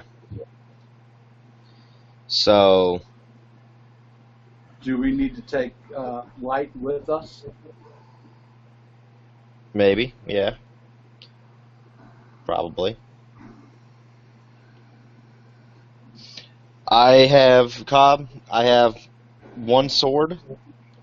I'm leaving my other sword, my shield, and my armor here. Okay. And what about and all you, my Garrett? stuff. But I do have one sword on me. What are you taking with you, Garrett? Skin piercer. And then just regular clothes? No shield? Not taking my shield. I've still got my armor on. Okay. Any other possessions? Short sword. Okay. All right, so you guys good? We know what you got. We know what you're leaving behind. Go ahead. All right, so, Cobb, I would like to I hold out my hand for Garrett. And I say, Garrett, take my hand. And then I would like to use the power of teleport. Okay.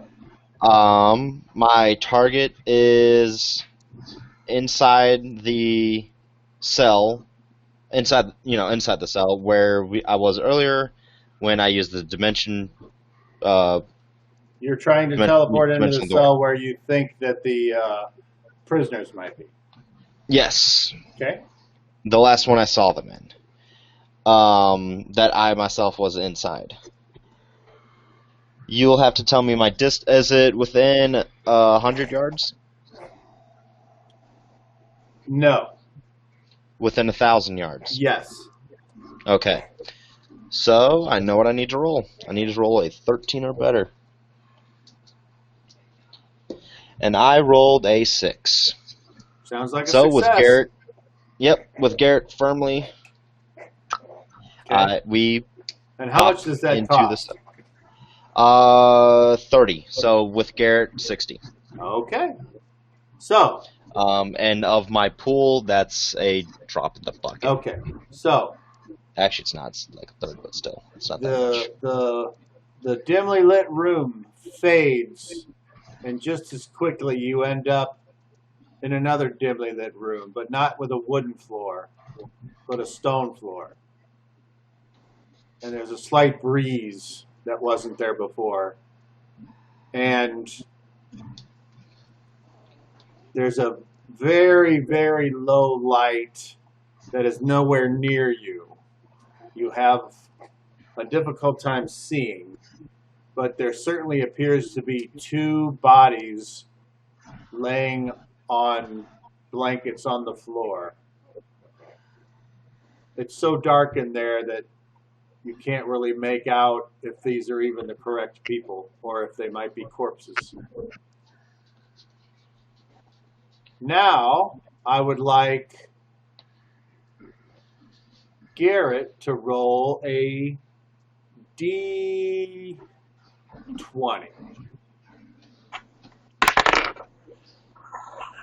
18. Okay. Apparently, you guys are just still.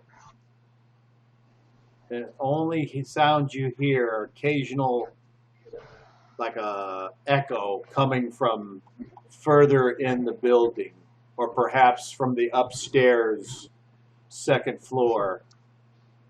And then now you hear like footsteps coming from somewhere. It's an echoey thing. Without all the people and business going on here, it's a very echoey building.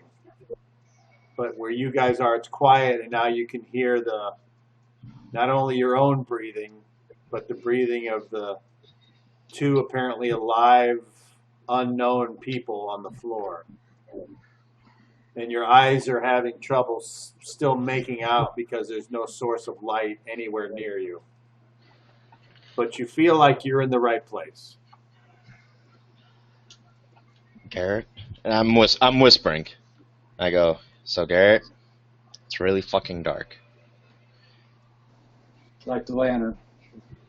All right. Didn't you Skin bring piercer in your brain? Skin piercer's like, what are you doing? Just go kill whoever that is. It doesn't matter.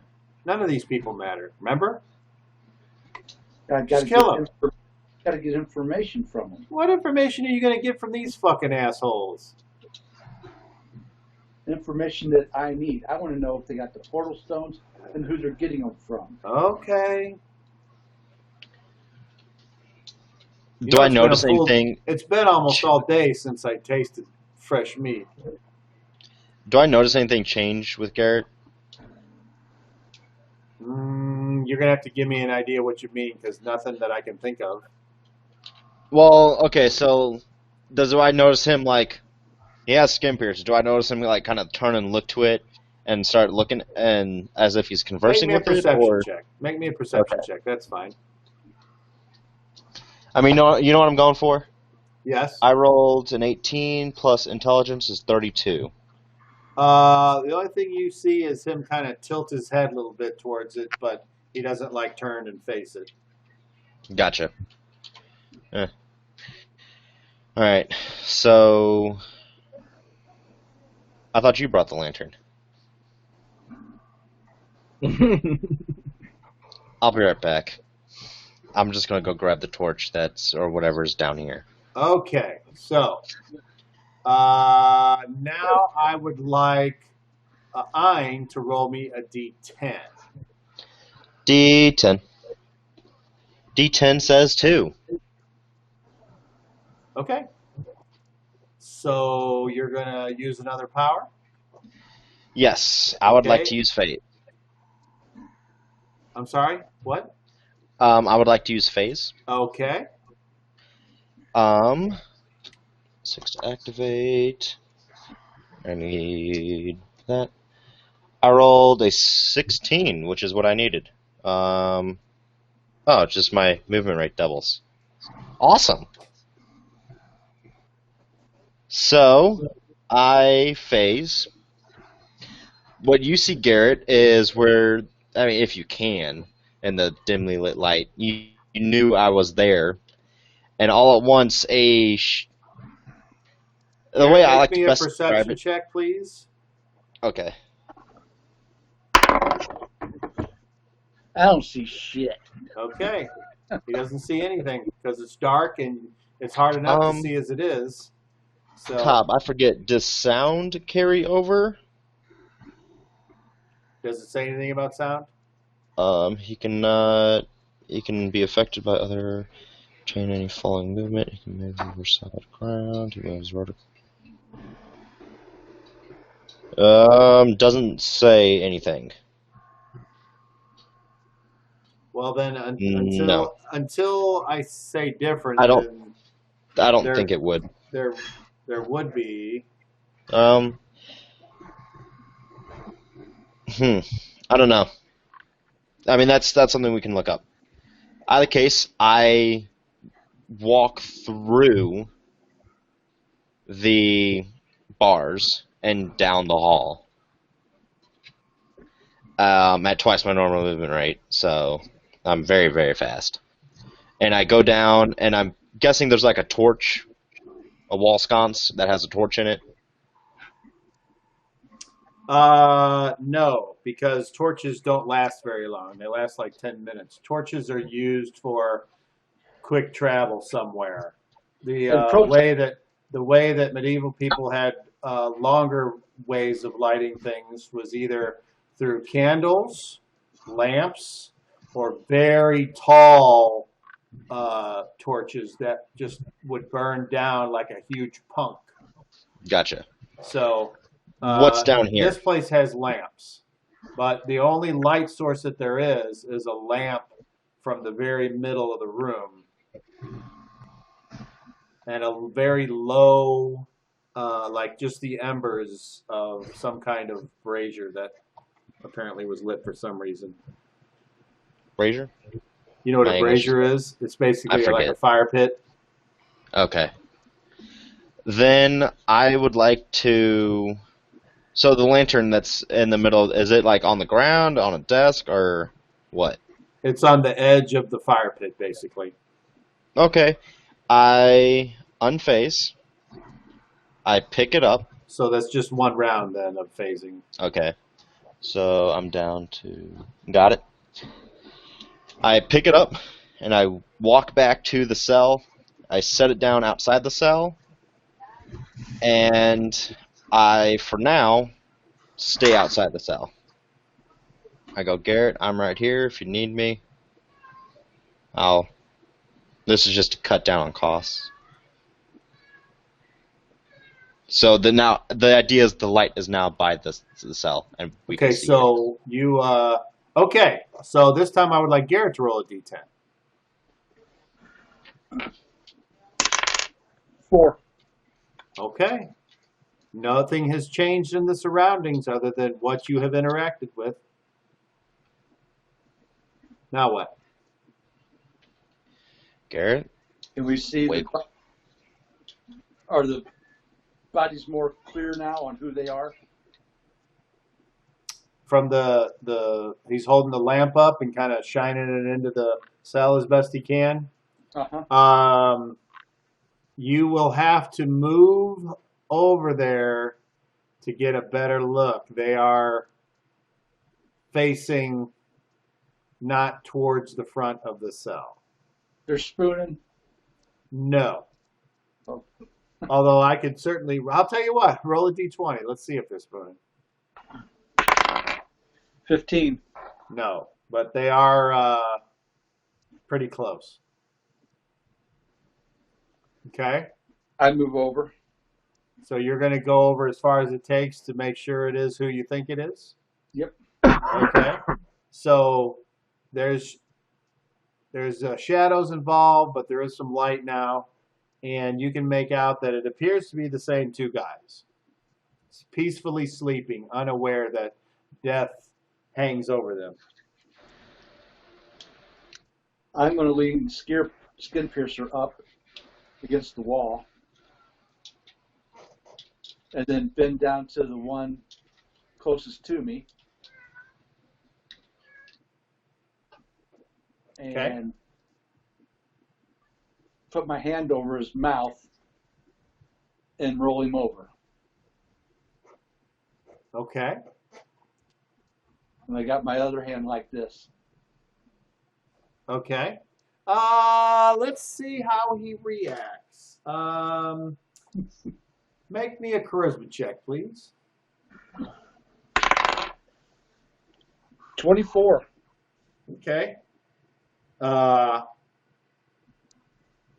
He seems to be not struggling.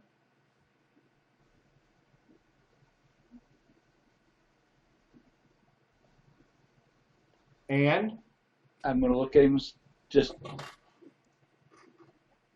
nod for yes, shake your head for no. Do you have a portal stone on you? a very obvious look of confusion, and then kind of just is going, Does your friend have one? A device that makes you come from one place to another? he kind of thinks. Remember, these guys are fucking dumb.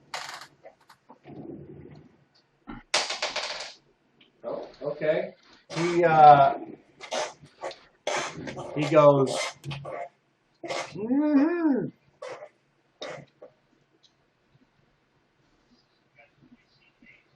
Mm.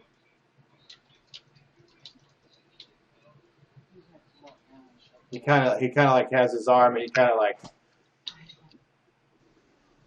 I remove my hand and say, I tell him, you scream, I'm going to knock your ass out. so he goes, he says, the guards took him. The guards took them. You had them, though? Yeah. Well, I mean, he had one. But after we were in here, we noticed they were gone. Or it was gone, I mean. I never had one. Who hired you for this job?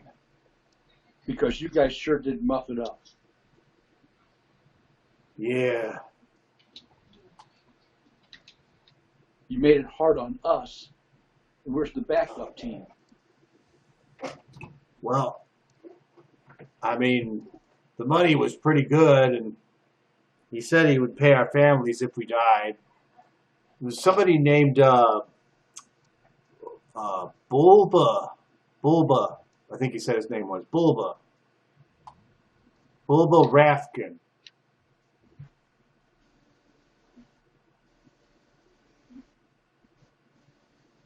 You know him? He's double-crossing everybody. Well, I mean, I had nothing to lose.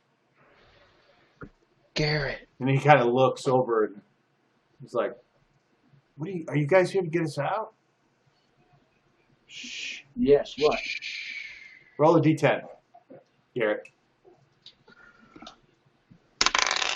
5.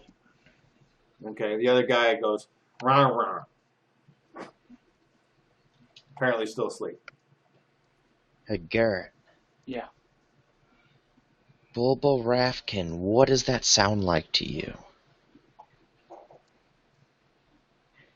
Because I know it sounds awfully familiar. Uh-huh. Almost like Bobby Rifkin, but slightly changed.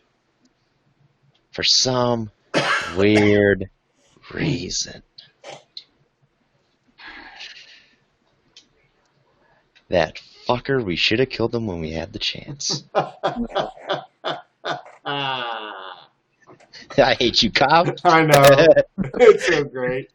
I love you, but I hate you so much. Did you see that? That was a curve back at the DM right there. Right? All right. Oh, that's stupid. I wonder if I still... Well, I probably don't.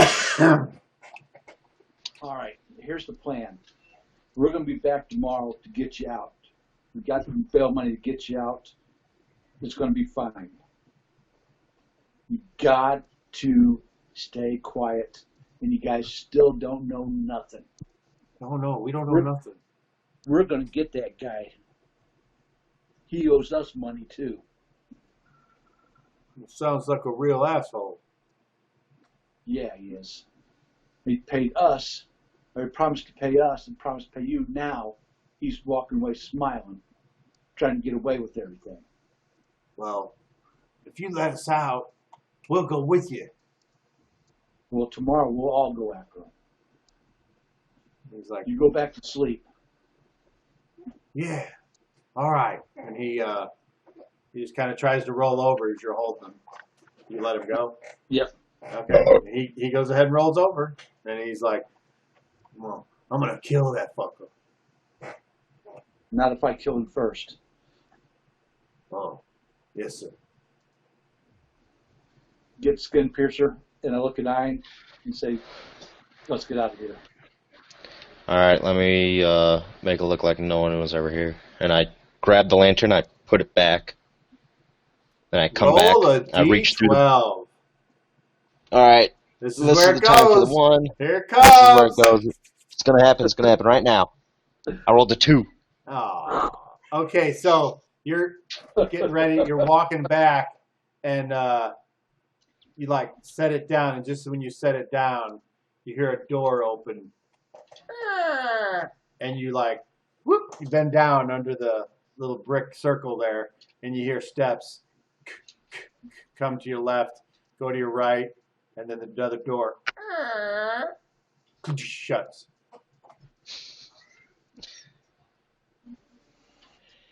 All right, I set the.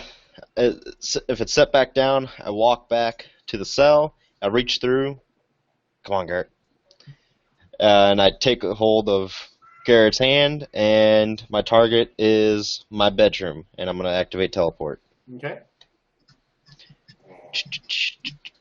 And this might be. All I have to do is roll a 13 or better. And I rolled a 7. Yeah, that's plenty good. Yeah. Okay. And we're back. And I used up that amount of PSPs. All right. So, you guys do anything else that night? Talk. Yep. We're probably. So, do we want to fill in the rest of the crowd, or?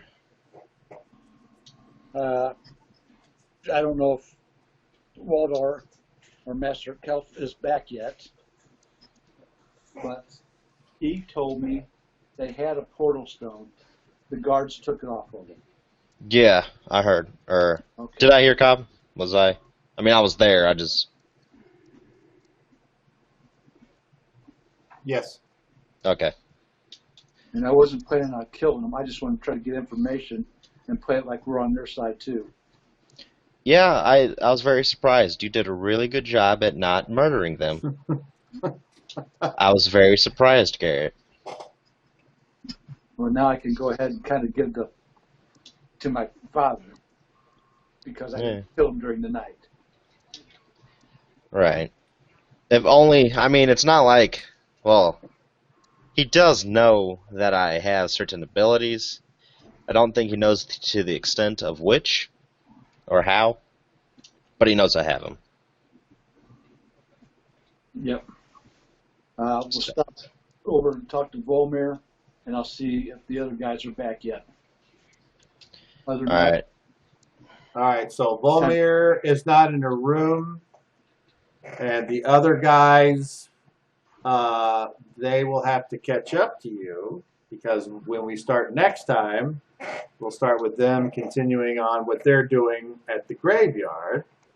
And that will be a good point to end tonight's session. So this is episode 51. I hope that you have enjoyed it. I hope that my recording is A-okay. I tested it out before and it worked fine. So Lord only knows. Computers are a wonderful thing when they work, and when they don't, it's fucking stupid. So, and now I have one question for you all before we go. and that would be short of a vaccine. And Daryl, being so far away, this question so much isn't directed at you. But what are the chances, or what are we waiting for before we restart the in-person gaming? Because me personally, I'm, as much as I enjoy online, it's not nearly as much fun for me if we're not in person. Agreed. So, but then again, I'm not going to stop playing if someone says, I'm not comfortable, because that's fine too. So, but I'm just wondering what would be the baseline for us being like, okay, or is it going to have to be when they finally make a vaccine? So, well, you can go first, Chris. Well, here's the thing. Personally, for the summer, it's going to cut back a bit. It's going to die down, not be as serious. It's going to still be prevalent because of everything that's going on and the massive crowds of people that are happening. But my current belief is when fall and winter come back, the corona will come back with a vengeance. I think it'll be just as bad as it was in the first wave. And because of these massive crowds of people, it'll still have a foothold in the American public. So that's my current belief. As for feeling safe right now, we take enough measures. I mean, it's not like, yes, we sit down with each other, but we're still decently spaced apart. And I, for one, will be wearing my mask. That'll just happen. Which, that doesn't bother me. Yeah. Customers all day wear masks, and I still sell them crap food, so that's fine. Yeah, so You said that's like my food, right? Crap food? Cat food, sorry. Sorry, Kitty. I said cat food. All right, so that's your feeling is... yeah, like, I'd be okay cool. with it. Okay. What about you, Dan? Oh, didn't you know the Republicans said it's all a conspiracy? It's not that's real. right.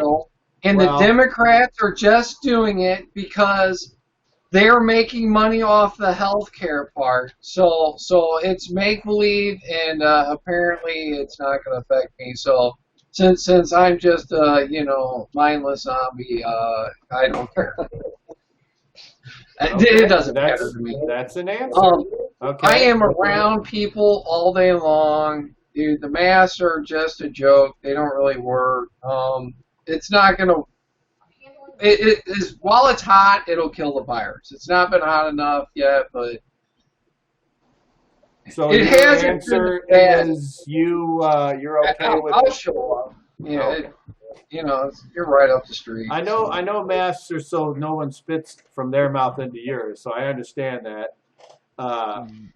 Like, yeah, the masks, because they're not the super painter's grade ones, all that the masks really do is prevent me from giving it to you. It does a great job at that. And I appreciate when the customers wear masks. I tell them, I'm like, thanks for wearing a mask. Has I about don't. zero Had effect. one guy give me the riot on you act for giving it not to me. wearing a mask, and I was like, can I? And he was like, no. I said, okay, no, I don't want to talk to you because you're not even willing to hear anything from me.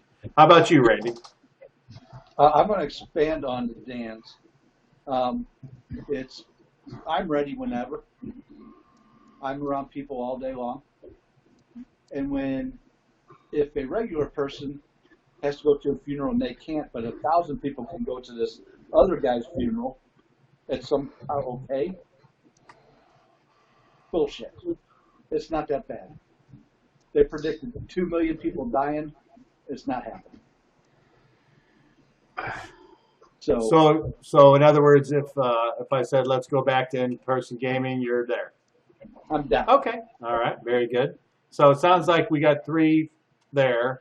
Daryl, obviously, you could still Skype in or whatever we're doing, and that's fine with me. That would be good for me, but I have to love say that you guys were right. I've used almost 5 gigs of data doing this session tonight, so I'm going to have to get on an unlimited jam for sure. Hey, who do you have? AT&T. AT&T. Hey, if you go to Cricket, it's way cheaper, and you It get is. to I use have the Cricket. same phone. You get to use the same phone, I've used them before, and there I are mean certain. it's the same towers that you're using now, so I you're did gonna have find the there same were certain times that when you try to hook up or make a phone call, you hear crickets. So Yeah. switch. All right. Well, obviously, it's not my money that's being spent. So all I'll say is, if you can work something out, Daryl, that's great. And if you can't, then I totally get it because that's fucking money. So there you go. Here it is. All right, guys. We have the Let's Help Derek Pay for Unlimited fund. Well, No, I'd love it if you could still Skype in. I donate I just to don't my like own it. charitable causes, so I wouldn't have Hey, a problem hey, with it. Daryl, how much do you pay right now? $10 for 1 gig, but I can go $20 No, for no, no, no, unlimited. no, no, no. Oh, well, that's still good. Wait. Hold I on. think Cricket, $20. Yeah, yeah, I was 20 gonna bucks is say, super cheap. That's way Cricket's cheaper than I would offering. have guessed. Cricket offered to be able to add a person for $20 to me and my mom and my wife's plan. So That's I was great. going to say, if you still can't get that other one, if you're willing to do that, we could try I to work appreciate that you out. offering, but I think all I got to do is just upgrade. I thought 1 gig would be plenty, but those guys told me earlier it wouldn't, and they were right. Yeah. No, I'm sorry, but again, The video science call. is settled. $20 Yeah. Daryl's fucking paying. Everyone else shut up about it. All right. All right. So, Agreed. thank you. Any last words from anybody about either the session or whatever? If I can get around to it, I will do some updated jams. Everyone's going up a level. So I will attempt to fix that and send it. If I don't get too excited. Hey, So- Cobb, if you just text me. Hold on. What, Chris? So we're going to level 14. Yes. Okay, I will get You'll you have to what I think need to about get you. what you want, right? Yeah. All right. And Dan, yes? I was just going to say, if you just text me when you're ready, I can swing by. Grab the stuff. So I you don't see. have to- Sure. Okay. Or even I could always just put it in your mailbox, couldn't I? Well, That's a federal it's- crime. people Oh, feel my yeah, mail. I don't want to do that. Okay. All right. Very good, gentlemen. Thank you. I had fun. I hope you did too. And thank we'll you. see you next week. Take care. All right.